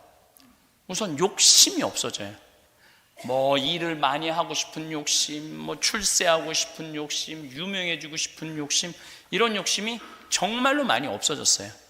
그러니까 편안한 거예요. 뭐든지. 그리고 제가 우리 생태마을이 청국장 하면서 세금을 내는데 우리는 한 푼도 안 떼고 다 내요. 작년에 낸 세금이 2억이야. 올해 3억을 내요. 3억. 근데 우리 직원이 그러는 거, 신부님 현찰로 파는 거는 세무서에서 추징 못 한다는데 신부님이 현찰은 신고하지 않으면 1억은 줄일 수 있는데 신부님 어떻게 할까요? 사람 머릿속에는 IQ가 있다. 지능지수. EQ가 있다. 감성지수. 또 하나가 있는데 JQ가 있다. 그게 뭐냐? 잔대가리 지수다. 잔대가리 지수. 내가 이 나이 먹어갖고 지금 잔대가리 굴릴 나이는 지났다. 그대로 다 신고하자 우리. 그래서 우리는 단 한 푼도 빼지 않고 다 신고해요. 단 한 푼도 신고하지 않고. 그냥 너무 편안한 거예요. 그리고 이제 이렇게 방송을 보면은 대기업의 총수들이 그 좋은 차 타고 다니고 막 뭐 나가면 막 직원들이 막 인사하고 막 그런 총수들이 세금 안 내려고 회계, 분식회계하고 막 이리 빼고 저리 빼갖고 걸려갖고 감옥에 갈 때 보면 참 그렇게 당당하던 그 사람들이 감옥에 갈 때 보면 이상하게 들어가요. 마스크 쓰고 막 휠체어 타고 심지어 침대에 누워서 들어가는 거 보면서 내가 이렇게 누워서 텔레비 보면서 딱 한마디예요. 내고 살지. 그렇게 돈도 많은데 국가를 위해서 내고 살지. 나라를 위해서. 저는 내가 세금 3억 내는 것에 대해서 굉장히 자랑스럽게 생각해요. 왜냐하면 내가 3억을 내면 그 돈 갖고 할머니들 용돈도 더 많이 주고 어려운 사람 도와줄 거 아니야. 그런 마음으로 살아가니까 너무 좋은 거예요. 한번 2년 전에 LA에 이제 순회 강연을 한 적이 있어요. 근데 저 책 CD 파는 거를 내가 얘기를 했거든요. 어려운 아프리카의 잠비아 애들 돕겠다고. 근데 한 16만 달러를 판매를 했어요. 16만 달러를. 그래갖고 이제 계속 달러를 내 통장으로 들여왔죠. 근데 세무서에서 연락이 왔어요. 이렇게 달러가 많이 들어왔는데 왜 외환 신고를 하지 않았느냐고. 외환관리법에 걸렸다는 거예요. 이게 정말 창피당하거든요. 풀어는 주지만은 검사 앞에 가갖고 반성문 쓰고 막 이래야 되거든요. 그래서 내가 세무서한테 얘기했어요. 나 그거 미국에 가갖고 아프리카 잠비아 사람들 돕는다고 내 책 CD 팔아갖고 온 거다. 부당한 거 아니다. 그러면은 증명을 해보라는 거예요. 잠비아에 보낸 영수증을 갖고 오라는 거예요. 근데 내가 영수증을 다 모아보니까 16만 5천 달러를 보냈더라고. 그래서 16만 5천 달러를 신고를 딱 하고 나니까 세무서에서 이런 거 처음 봤대. 온 거 그대로 나가고 더 보채서, 왜냐면 시부님 용돈 하라고 준 돈도 한 5,000달러가 있어갖고 그것까지 다 보냈죠. 그러니까 이제는 어디에서 뭐를 하든 마음이 편안한 거예요. 불혹, 의심이 없는 나이, 의구심이 없는 나이를 불혹이라고 그래요. 제가 40에 또 참 받은 선물 중에 하나는, 정말로 우리 직원이 40명인데 사무실 올라가면 사무실 직원도 너무 이쁘고, 주방 가면 주방 직원도 너무 이쁘고, 농장 가면 농장 직원도 너무 이쁘고, 천국팀에 가면 천국팀도 너무너무 이뻐. 40명이 다 이뻐요. 딱 생태마을에 올라가면 기분이 너무너무 좋아요. 근데 문제는 미워하는 인간은 하나도 없는데 마음에 안 드는 인간은 너무 많아. 근데 여러분들 주위에 모든 사람들이 여러분들 마음에 들어야 돼요? 그건 불가능해요. 어떻게 모든 사람이 나하고 마음에 들어? 그런 일은 없어요. 나하고 마음에 드는 사람은 10사람 중에 2-3명도 안 돼요. 2-3명 찾기 쉽지 않아요. 그런데 10명이 다 마음에 들어야 된다고. 또 성당 다니는 사람들은 마음에 안 들어도 주 예수의 이름으로 사랑해야 된다고. 힘들게 주 예수 이름으로 사랑해야 된다. 주 예수 이름으로 사랑해야 막 고통을 끌어안고 사는 사람들 참 많아요. 여러분들, 제가 이렇게 40에 돼 보니까 궁합이라는 단어가 이해가 되더라고요. 사람은요, 궁합이 맞는 사람이 있어요. 궁합이 맞는 사람이 있어. 그건 꼭 부부 문제만 아니야. 사람이 궁합이 맞는 사람이 있어요. 내가 이렇게 신부로 이렇게 봤을 때, 젊었을 때는 저 신부는 인격이 엉망인데도 그 신부 좋다고 따라다니는 교우들 보면은 이해가 안 됐어요. 저 신부 근데 보니까 궁합이 맞는 거야. 궁합이 맞으니까 서로 좋다고 그러는 거죠. 내가 평창 생태마을을 꾸미면서 우리 할아버지 신부님 생태마을 내가 하겠다 그러니까 30억을 들여서 생태마을을 꾸며준 신부님이 있어요. 근데 이 신부님이 2012년에 돌아가셨죠. 87세에 돌아가셨어요. 우리 아버지하고 같은 나이에 돌아가셨는데, 이 신부님이 정말로 무서웠어요. 얼마나 무서웠느냐면, 미사 때 딱 미사 시작되면 문 딱 잠 거예요. 다음 미사 오라고. 그럼 미사 중간에 무슨 일이 있어도 못 나가. 할머니들이 오줌을 말아서 나가려면 늙으면 죽어야 돼 막 그러고 그래. 신부님이 너무너무 무서웠어요. 그 신부님 애들이 미사 때 떠드는 걸 용납을 못했어요. 그 신부님 나한테 붕어를 키웠는데, 봐라, 톡톡 두들기면은 붕어들이 밥 먹으러 와요. 그러면 신부님이 물을 줘요. 밥을 줘요. 물고기도 훈련되면 되는데 왜 5살 되는 애가 훈련이 안 되냐? 이건 부모가 안 가르쳐서 그렇다.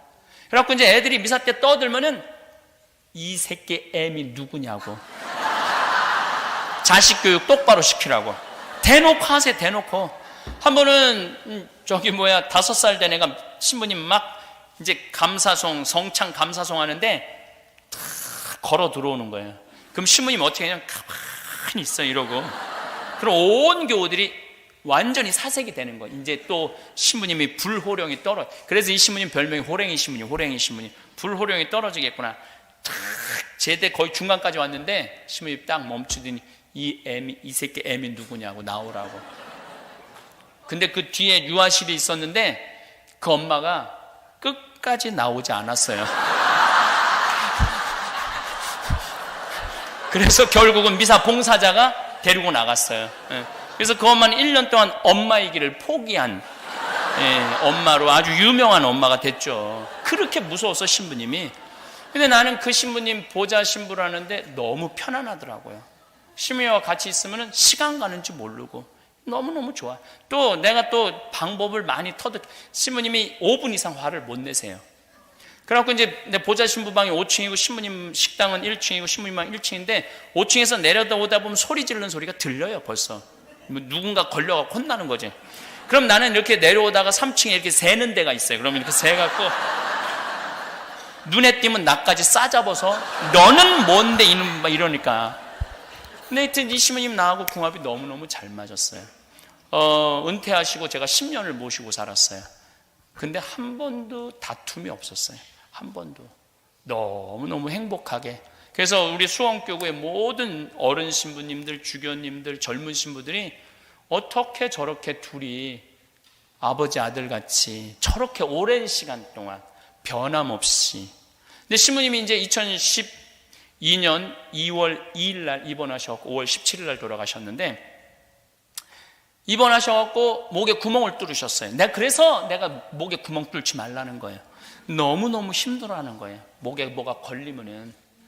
근데 이제 돌아가실 만하면은 살아나고, 돌아가실 만하면 살아.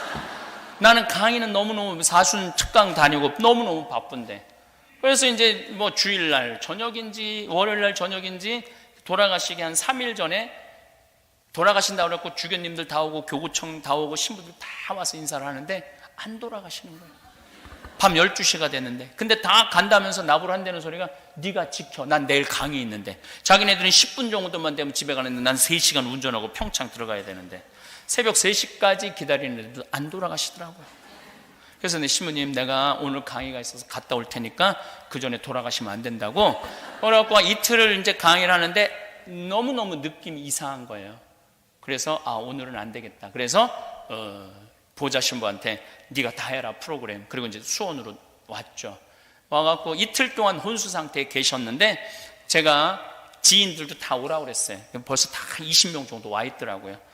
신부님 귀에다 대고 이렇게 얘기했어요. 신부님, 이제 가셔라. 이제 가셔야지 신부님도 편안하고 나도 편안하고 옆에 있는 사람들도 편안하고 그러지 않느냐. 그렇게 이제 혼수 상태에 계신 신부님 귀에 그렇게 속삭였는데, 신부님 눈을 딱 뜨는 거예요.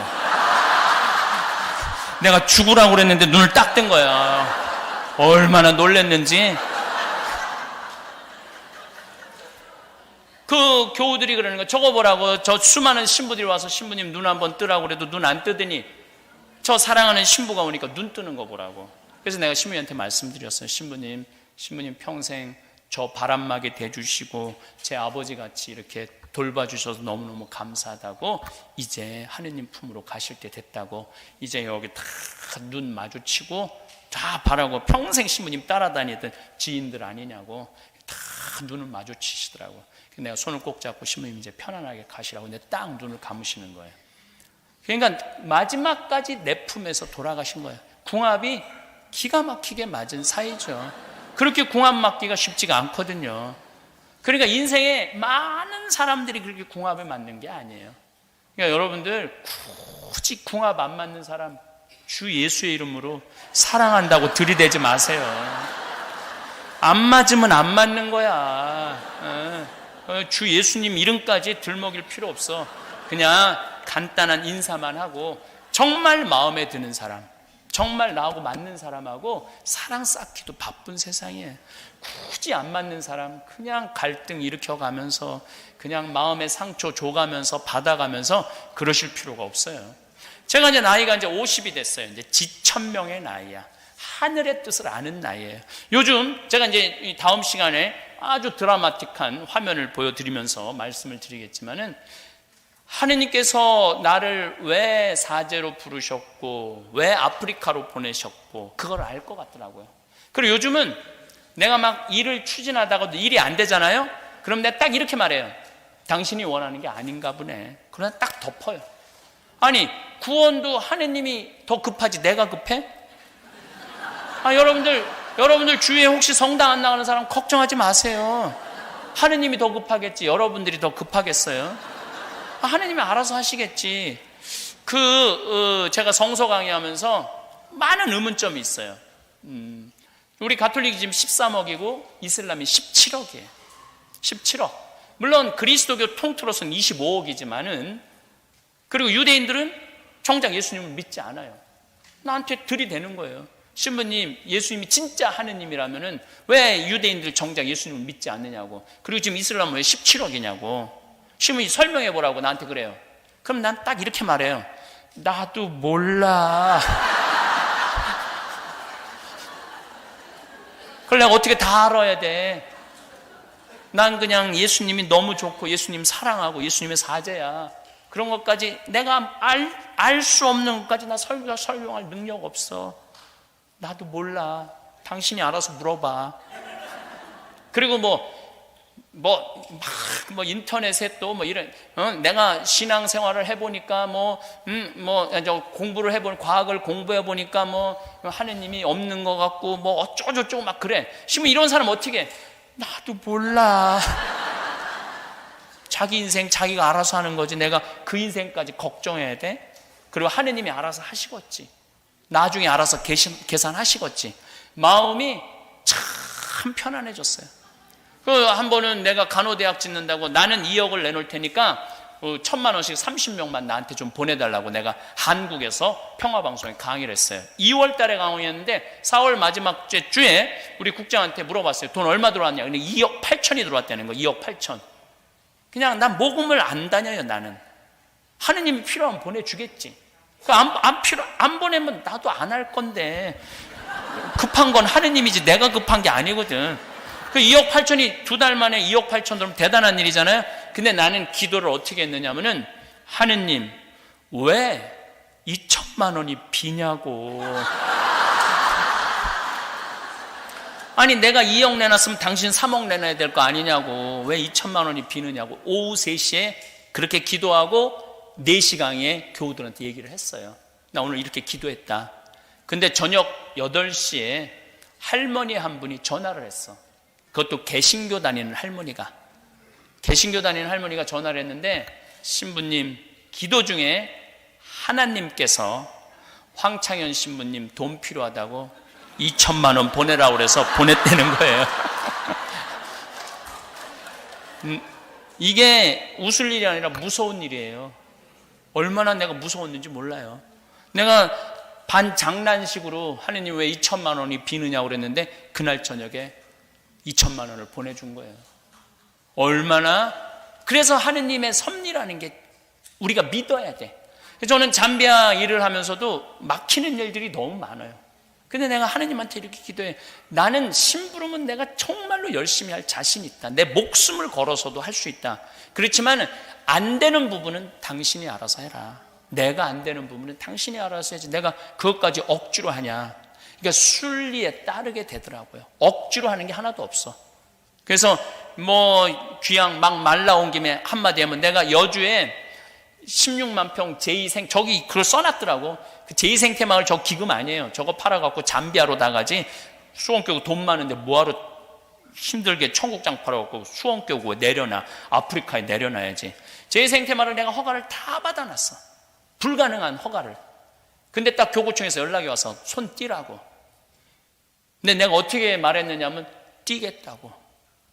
보통 신부들 같으면은 5년 동안 했는데 일이 나하고 말 한마디 없이 손 이렇게 띄라고 말할 수 있느냐 어쩌고 저쩌고 그러는데 그것도 내가 보기엔 다 성숙하지 못한 사람들의 행동이에요. 나는 신부고 교구청의 명령에 따라서 하는 신부인데 띄라고 그러면 껴야지. 아주 간단한 거예요. 근데 막 내가 하면 안 된다고 막 불때같이 일어나던 신부들이 너무 당황한 거야. 내가 싸울 줄 알았더니 바로 손 띄니까 아니 저건 아닌데 싸워야 되는데. 저는 지금도 생태마을에서 본당 신부로 발령 나도 난 나갈 수 있어요. 아프리카에서 저렇게 추진하다 했는데 교구에서 하지 말라 그러면 난 안 할 수 있어요. 왜냐하면은 나머지는 하느님이 알아서 하겠지. 나는 본당 가서 행복하게 살면 되지. 손해는 누가 나? 하느님이 나겠지. 내가 나는 게 아니지. 신학교 내가 짓겠다고 내가 한 것도 아니고 당신이 계획한 건데 50이 돼서 하늘의 뜻을 아니까 마음이 참 편안하더라고요. 억지로 할 것도 없고 포기도 쉽더라고. 60, 시간이 없으니까 이제 이순 얘기를 할게. 60, 난 아직 60은 안 됐어요. 이순이 되면 귀가 편안한 나이야. 그리고 이해 못하는 게 없어야 되는 나이야. 60이 되면 모르는 게 없는 나이가 60이에요. 근데 60 된 분들이 난 정말 이해가 안 되네, 처음 듣는 얘기네, 이러면 나이를 헛먹은 거예요. 공부를 안 하는 거예요. 공부를 안 하는 거예요. 60이 돼갖고 남의 말에 귀를 기울일 줄 모른다면은 나이를 헛먹는 거예요. 그래서 60이 되면은요 다 남의 말에 귀 기울일 줄 알고 끝까지 들어줄 줄도 알고, 이 말 저 말 할 거 없이 내가 너무 멋있는 60을 하나 만났어요.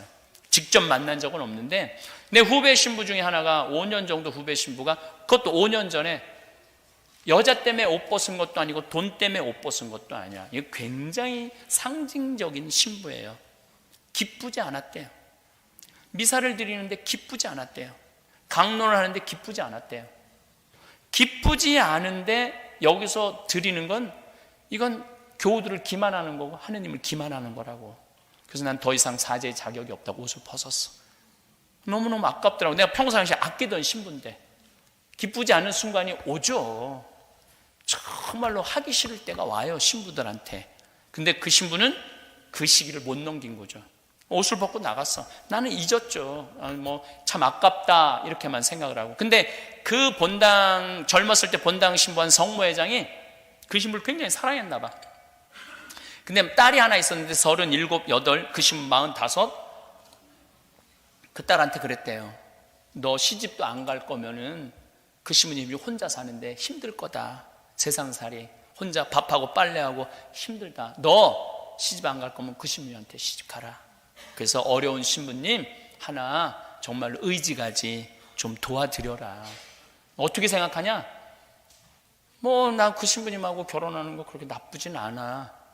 뭐 엄마가 허락한다면, 아빠가 허락한다면. 남편을 또 설득을 한 거야. 남편을 설득해갖고, 여보, 당신 그 본당 신부님 있을 때 저런 사이 하나 봤으면 좋겠다고 안 그랬어? 저 사이 지금 이제 혼자 됐는데 저 사이 이제 보자고 남편을 설득시킨 거예요. 그래갖고 그 다음에 신부님한테 찾아가서, 신부님, 내 딸 얼굴도 예쁘고 돈도 벌고 괜찮다. 그러니까 신부님 혼자 외롭게 살지 말고 내 딸이랑 결혼해라. 설득을 해갖고 결혼을 시킨 거야. 그래갖고 뭐 2년 전 3월 25일 날 본당 상임위원들 다 몇몇 해갖고 결혼을 시켰다는 거예요. 내 말이 나이를 먹으려면 그렇게 먹으라는 거예요. 신부님이 어떤 여자하고 바람났다고 뒤에서 뒷담화하고 욕하고 그러지 말고, 신부님 그렇게 중간에 사제가 나가면 얼마나 힘들겠어. 사제로 편안하게 살다가 그러면 돈 모아갖고 가서 신부님 용돈 좀 하라고 그러고 그래야지. 내가 한국이나 미국에 있는 교회를 보면은 계속 욕하고 세상에 그럴 줄 몰랐다고. 그래요, 세상은. 왜 그럴 줄 몰라? 사람은 실수할 수도 있고 잘못할 수도 있고 무너질 수도 있는 거죠. 근데 그 사제가 새로운 삶으로, 행복한 삶으로 살 수 있도록 걱정해주고 기도해줘야 되는데 우리는 은근히 즐겨요. 은근히. 그래서는 안 된다는 거예요. 나이를 먹으려면은 그 성모회장 같이 자기 딸을 내줄 수 있는 정도로 나이를 먹어야 된다는 거야. 나이를 먹으려면. 그런 넉넉함. 70이 되면 불유구의 나이라고 그래요. 종심소욕 불유구라고 그래요. 무슨 냐 내가 마음 먹은 대로 하는 행동이 법에 어긋남이 없어야 돼. 이거 천주교식으로 말하면 70 넘은 할머니들 하는 행동이 곧 하느님이 하는 행동하고 똑같아야 돼. 근데 이상하게 나이를 먹으면요 더 이기적이 되고 자기만 알고 고집만 늘어나는 경우가 참 많아요. 여기는 안 그러겠지만 한국에 보면은 막 잔치집에 가면 막 70 넘은 할머니들 보면은 막 부친 게 맛있다고 꼬쟁이에 싸갖고 막 하나라도 더 가져가려고 그러고.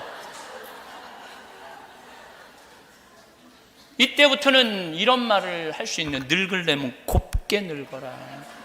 곱게 늙어야 돼. 내가 알고 있는 할머니 한 분은 대그룹 회장님, 부회장님 할머니예요. 그 할아버지는 돌아가셨죠.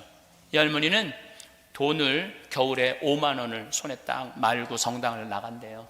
그래갖고 그 폐지 줍는 할머니들을 만나면은 손을 콕 잡고 이 추운데 이거 갖고 목욕하고 설렁탕 먹으라고, 그리고 5만 원을 꼭 줘준대요.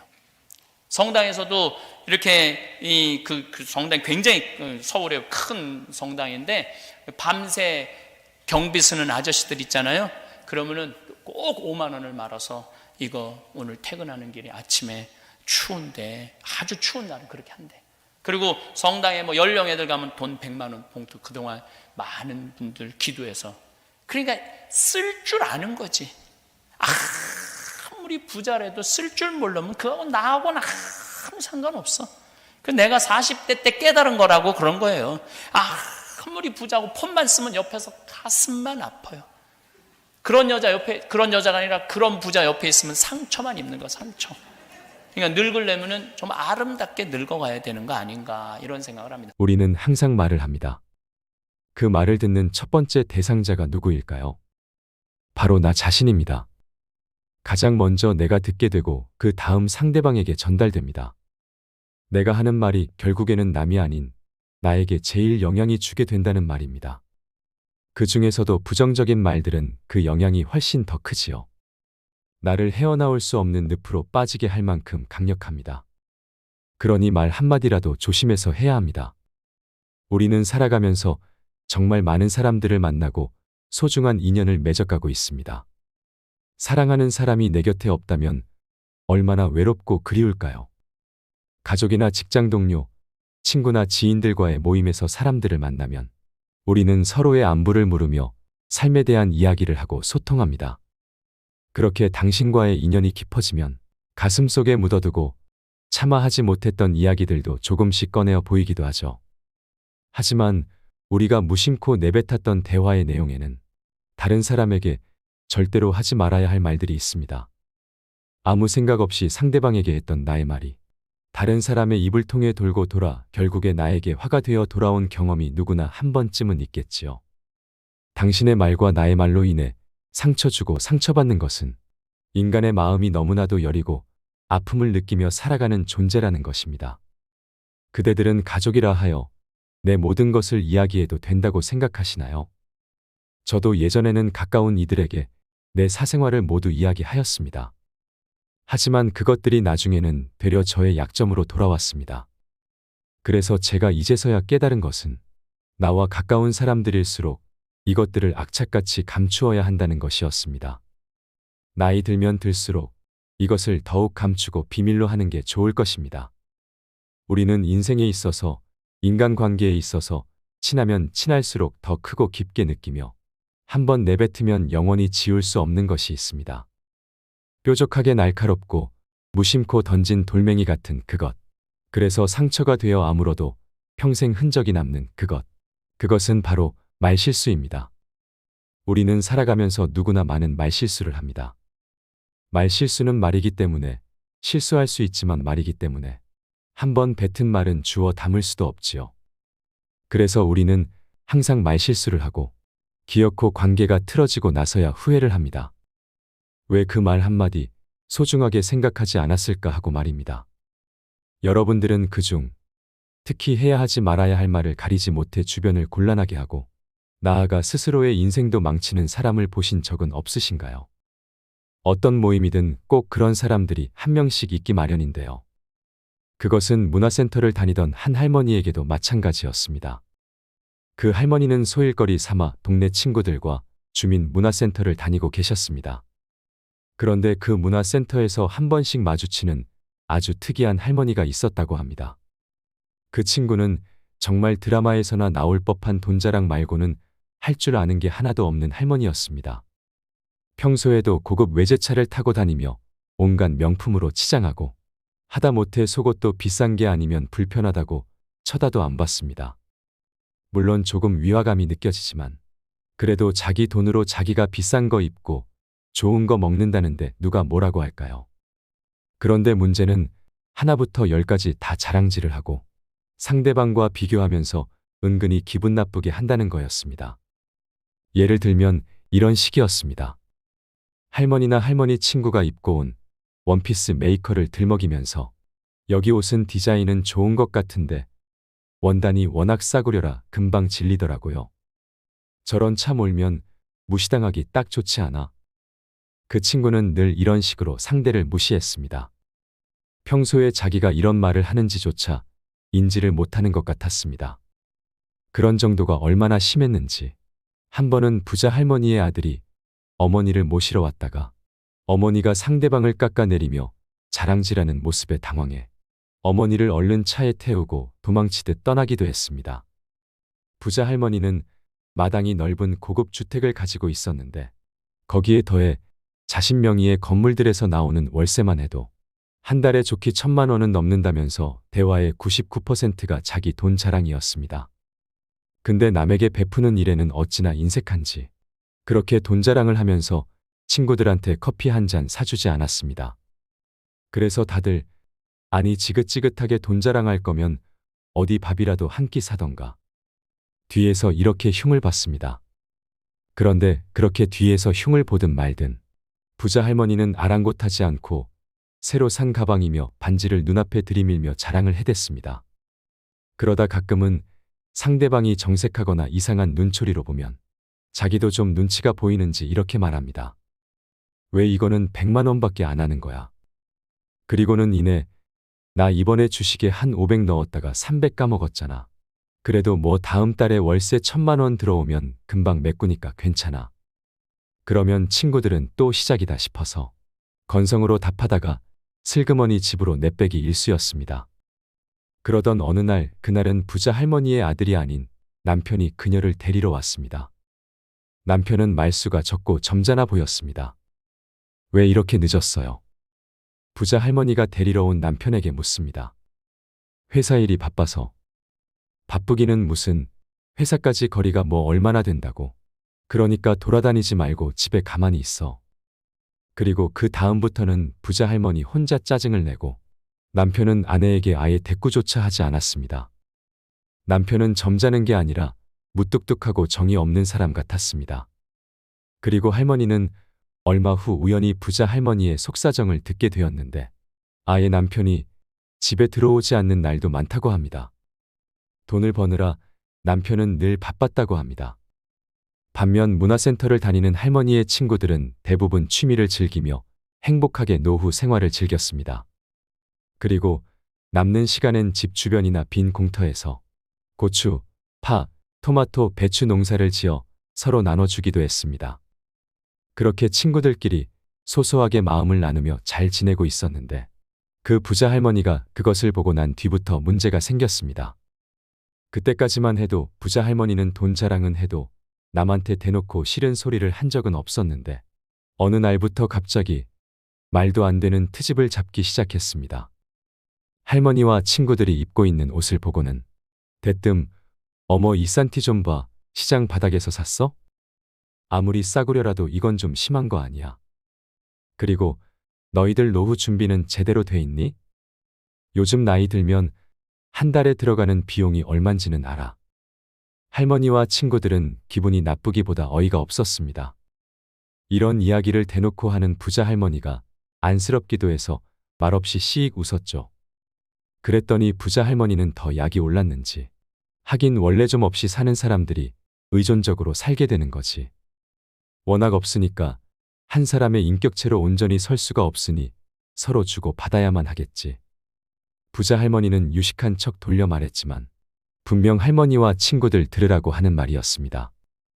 그러자 화가 난 한 친구가 말했습니다. 아니 도대체 왜 그런 소리를 해? 우리가 너한테 돈 빌려서 안 갚고 떼먹은 거라도 있어. 그러자 부자 할머니는 이런 반응을 기다렸다는 듯 아니 내가 언제 돈 떼먹었대. 그리고 내가 뭐 못할 말이라도 했어 라며 따졌습니다. 못할 말이지. 세상에는 아무리 맞는 말도 상황에 따라 할 말이 있고 안 할 말이 있는 거야. 아니 내가 언제 너네한테 말했어. 그냥 세상살이가 그렇다는 거지. 어디서 말 장난이야? 누가 들어도 우리 들으라고 하는 소리잖아. 이게 어디 사람이 돈 없다고 눈치도 없는 줄 알아. 그렇게 한바탕 문화센터가 소란스러워졌고 부자 할머니는 여러 명의 할머니에게 둘러싸여 그동안 했던 말실수에 대한 대가를 톡톡히 치르게 되었습니다. 그리고는 그 할머니는 문화센터의 발길을 끊었습니다. 할머니도 친구들도 다들 속이 시원하다며 기뻐했습니다. 그리고 몇 개월 후 할머니는 우연히 부자 할머니의 소식을 듣게 되었습니다. 부자 할머니는 그 후 친구들뿐만 아니라 자식하고 인연이 끊겼다고 합니다. 이유인즉슨 할머니의 그 입이 문제였는데요. 지방대를 나왔지만 나름 성실하게 무역회사를 다니는 아들에게 자기 말을 듣고 좀 더 공부를 열심히 해서 명문대학을 갔으면 지금보다 훨씬 잘 됐을 거라며 상처를 주었고 문화센터를 끊으며 심심했던 그 입은 며느리를 향해서 돈 자랑에 명품 자랑에 고급차 자랑을 했다고 합니다. 거기에 옷 한 벌 안 사주면서 며느리 옷이 싸구려라고 핀잔을 주었고 다른 집 며느리와 비교까지 하면서 사이가 악화되었다고 합니다. 그래도 거기까진 그려려니 할 수 있었지만 그 할머니의 말실수는 거침이 없어 사돈에게까지 닿았습니다. 사돈은 자기 공장을 꾸리면서 큰 돈은 아니어도 넉넉히 잘 사시는 분이셨습니다. 하지만 욕심이 없어 평소에 검소하게 국산 자동차를 몰고 다녔습니다.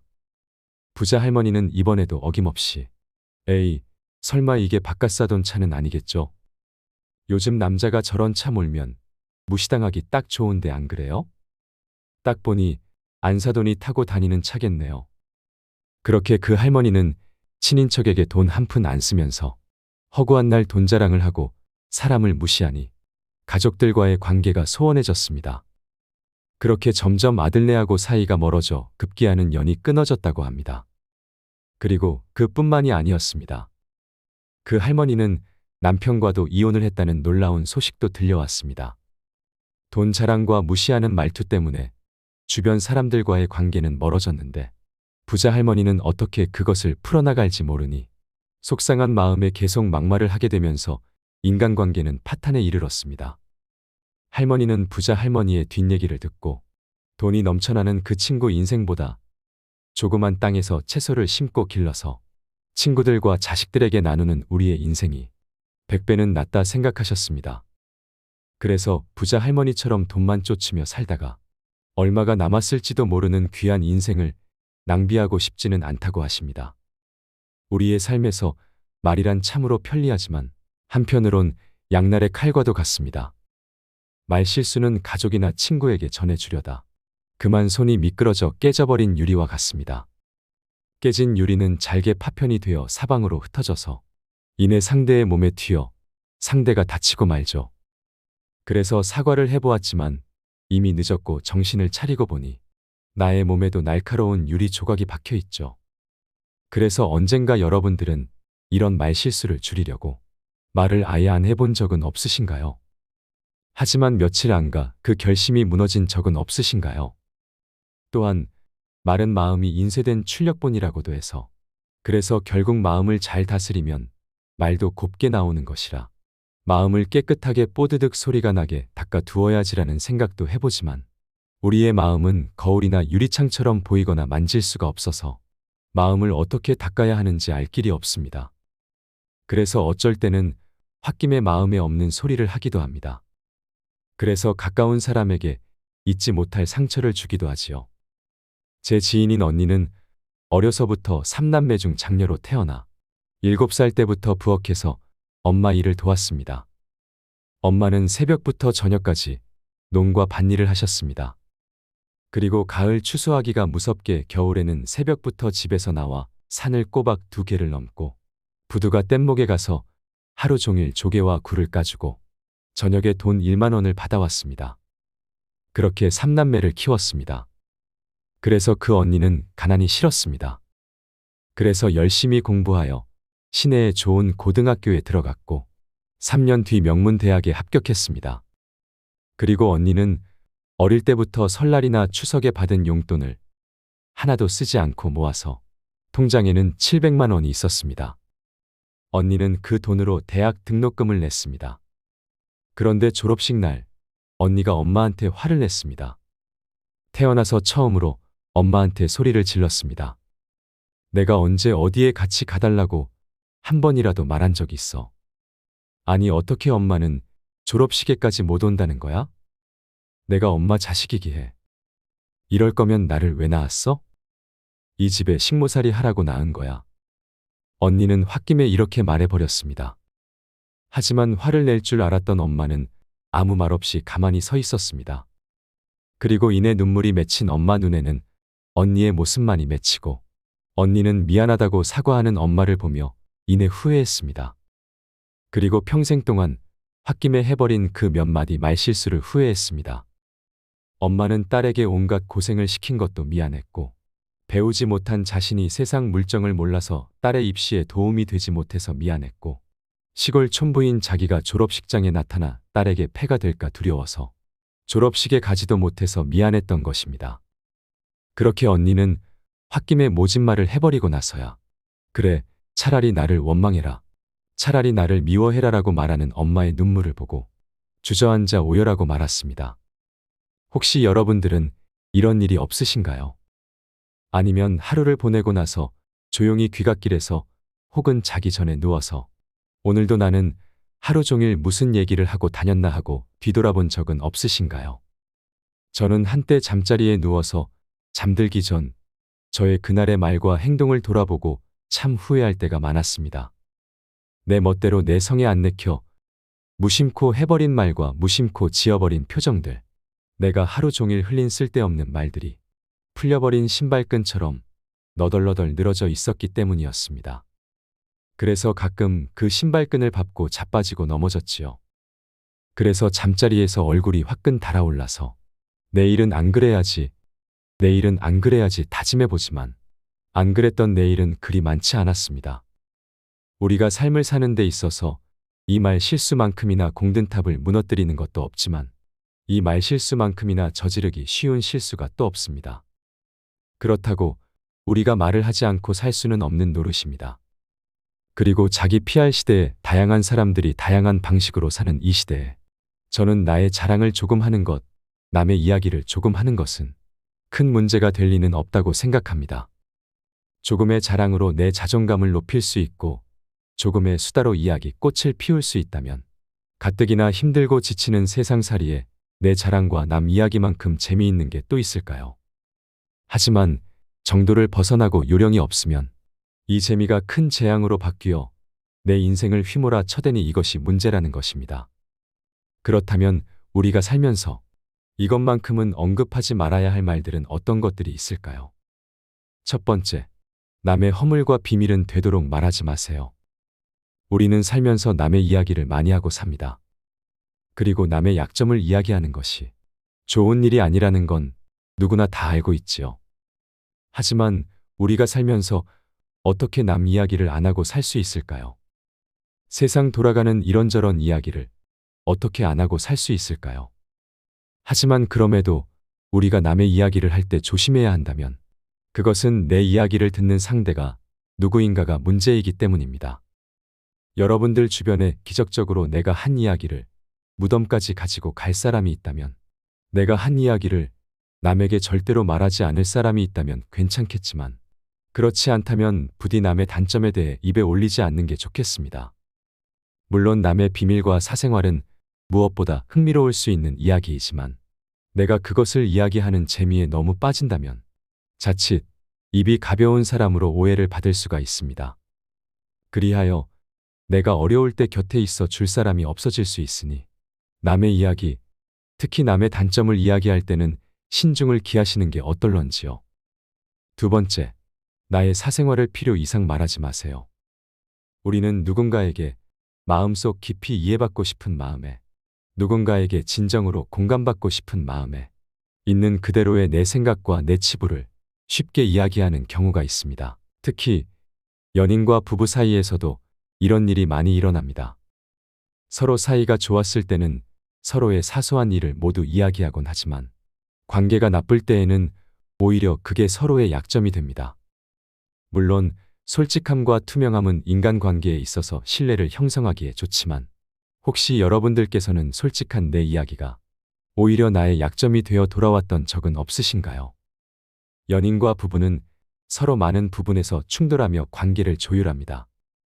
그 과정에서 좋은 감정만 있을 수는 없지요. 그렇게 감정이 격앙돼 있을 때 우리는 서로에게 상처를 주게 됩니다.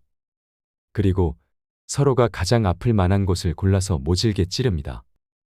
약점은 말 그대로 약점이라서 같은 강도의 세기라도 내가 받는 상처의 크기는 이루 말할 수 없이 깊을 수 있습니다.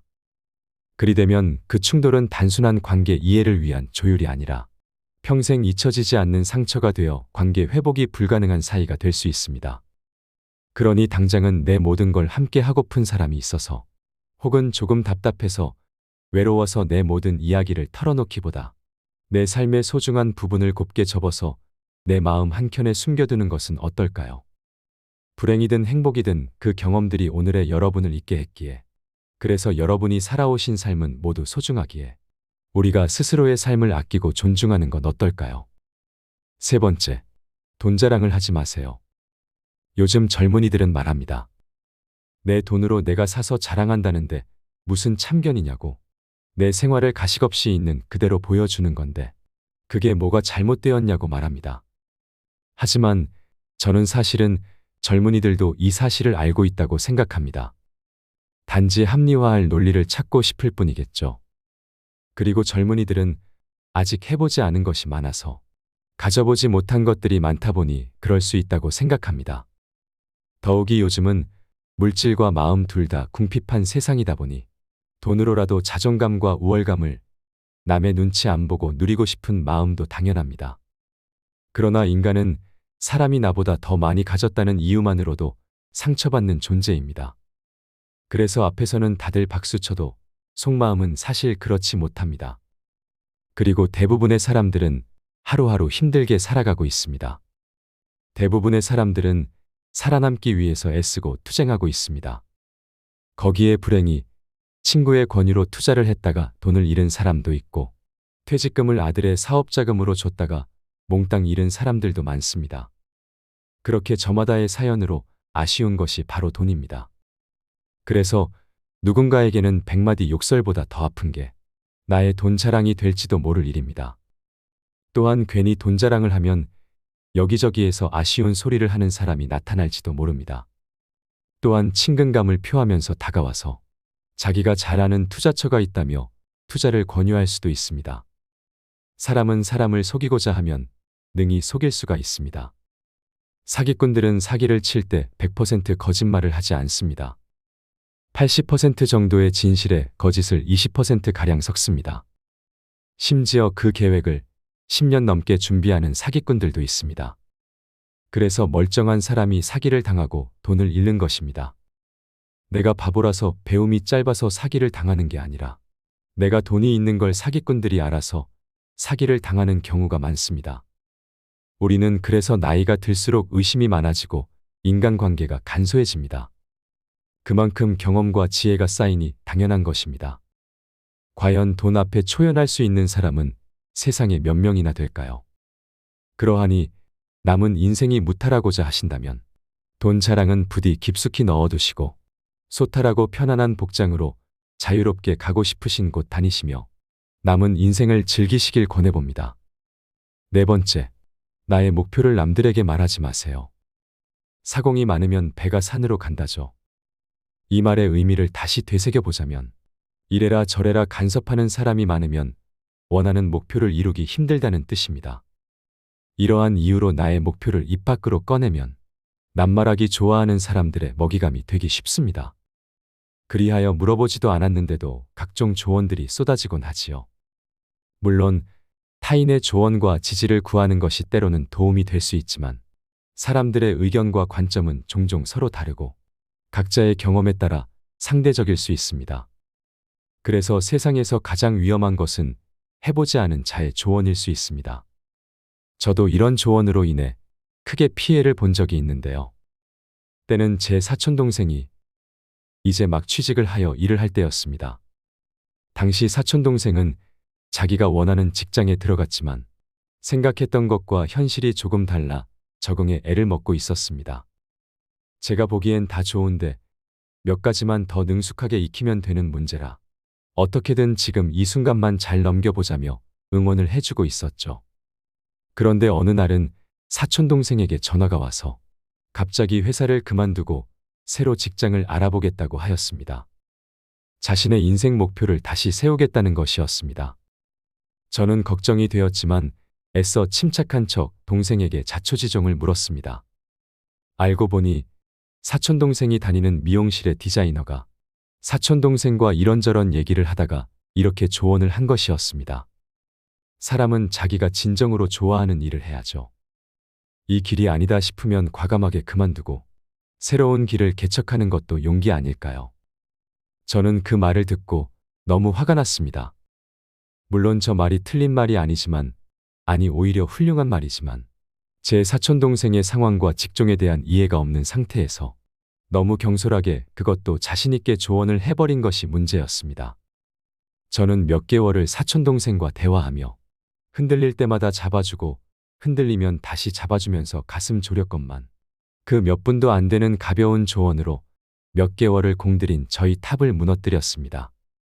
그 친구의 말 한마디가 다른 사람의 인생을 좌지우지하게 할 수도 있었던 것입니다. 당시 사촌동생에게 필요했던 건 인내와 끈기이지 완벽하게 100% 만족할 수 있는 직업을 새로 찾는 게 아니었으니까요. 다행히 다시 마음을 고쳐먹은 동생이 직장을 그만두는 일은 없었지만 저는 상대를 온전히 이해하지 못하는 사람들의 근거 없는 판단과 평가가 얼마나 무서운 일인지를 알게 되었습니다. 또한 목표를 스스로 말하고 다니는 것은 뇌과학자들도 우리 몸에 생물학적으로도 좋지 않다고 합니다. 뇌과학자들에 따르면 우리가 입 밖으로 목표에 대해 이야기하면 이야기할수록 우리의 뇌는 그 목표를 이룬 것 같은 착각에 빠진다고 합니다. 그래서 절박함이 없어진다고 합니다. 그렇게 절박함이 없어지니 노력을 하지 않게 되지요. 그러하니 여러분들께서 어떤 목표를 이루고자 하신다면 우직하고 묵묵하게 목표를 향해 나아가시는 건 어떨까요? 자신 있게 스스로의 판단을 신뢰하시면서 말입니다. 5번째, 자신을 자랑하지 마세요. 우리는 흔히들 자랑을 하고 자랑하는 걸 들으며 삽니다. 남편이 승진하면 자랑, 자식이 공부 잘해 유명대학 갔으면 자랑, 자식이 잘나도 자랑, 인물이 훤해도 키가 커도 자랑하며 나중에는 손주 자랑까지 하지요. 물론 그럼 대체 어쩌란 말인가? 살면서 아무런 말도 하지 말아야 하는가라고 하신다면 그 말도 맞는 말씀입니다. 다만 어쩌다가 한두 번 하는 자랑이야 문제가 안 될 것입니다.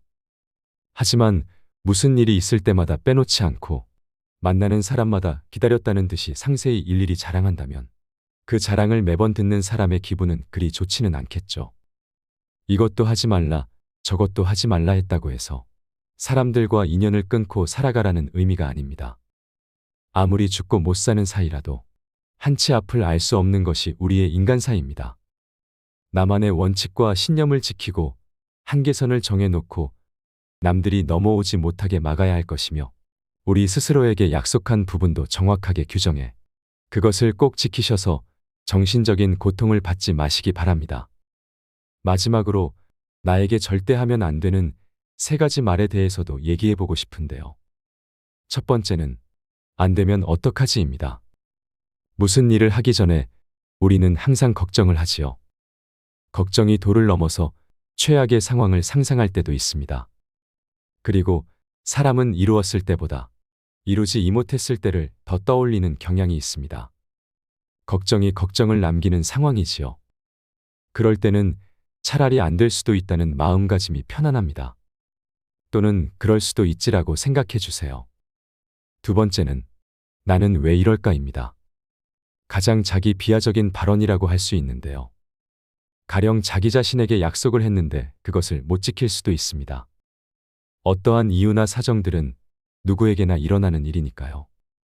그런데 그것을 가지고 나는 왜 이럴까 하고 자책하는 순간 진짜 나는 왜 이럴까 하고 절망하게 됩니다. 그러니 나 자신과의 약속을 어기게 되더라도 아, 내가 약속을 못 지켰구나 하고 알아차리는 것으로 충분합니다. 정말 하고 싶은 일이라면 이루어내고 싶은 일이라면 절망하지 말고 다시 시도하면 되는 일입니다.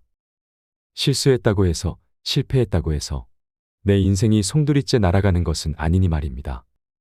세 번째는 나는 왜 이렇게 안 될까 혹은 왜 이렇게 할 수 없을까입니다. 차라리 잘 안 됐어 혹은 이번엔 틀렸어 라고 말하는 것이 나을 때가 있습니다. 이런 말들은 흘러가는 말이기 때문이지요. 솔직하게 인정하는 말은 나에게 걱정에 걱정을 불러일으키는 말보다 부정의 성향이 덜하다고 할 수 있습니다. 나도 모르게 무의식적으로 나 자신을 부정적인 상태로 만드는 말을 한번 바꿔보세요. 아, 이럴 수도 있구나 하는 인정하는 말로 말입니다.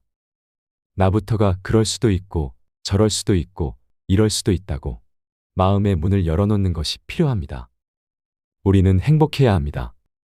사람은 행복하고 싶은 만큼 행복해질 수 있습니다. 나와 당신이 행복해지려면 말을 잘해야 합니다. 저는 요즘 새벽에 일어나 책을 보는 날이 많습니다. 그럴 때마다 눈이 침침할 때가 많습니다. 어려서부터 안경 한 번 안 쓸 정도로 시력이 좋았지만 언젠가부터 눈에 먼지가 들어간 것처럼 뻑뻑하기도 하고 지인들이 보내준 비타민 상자에 써 있는 깨알 같은 글씨는 거의 보이지 않습니다. 그래서 어제는 안약이라도 처방받으러 안과에 갔습니다. 의사 선생님은 제 눈을 검사하시더니 제 눈에 노안이 찾아왔다고 합니다.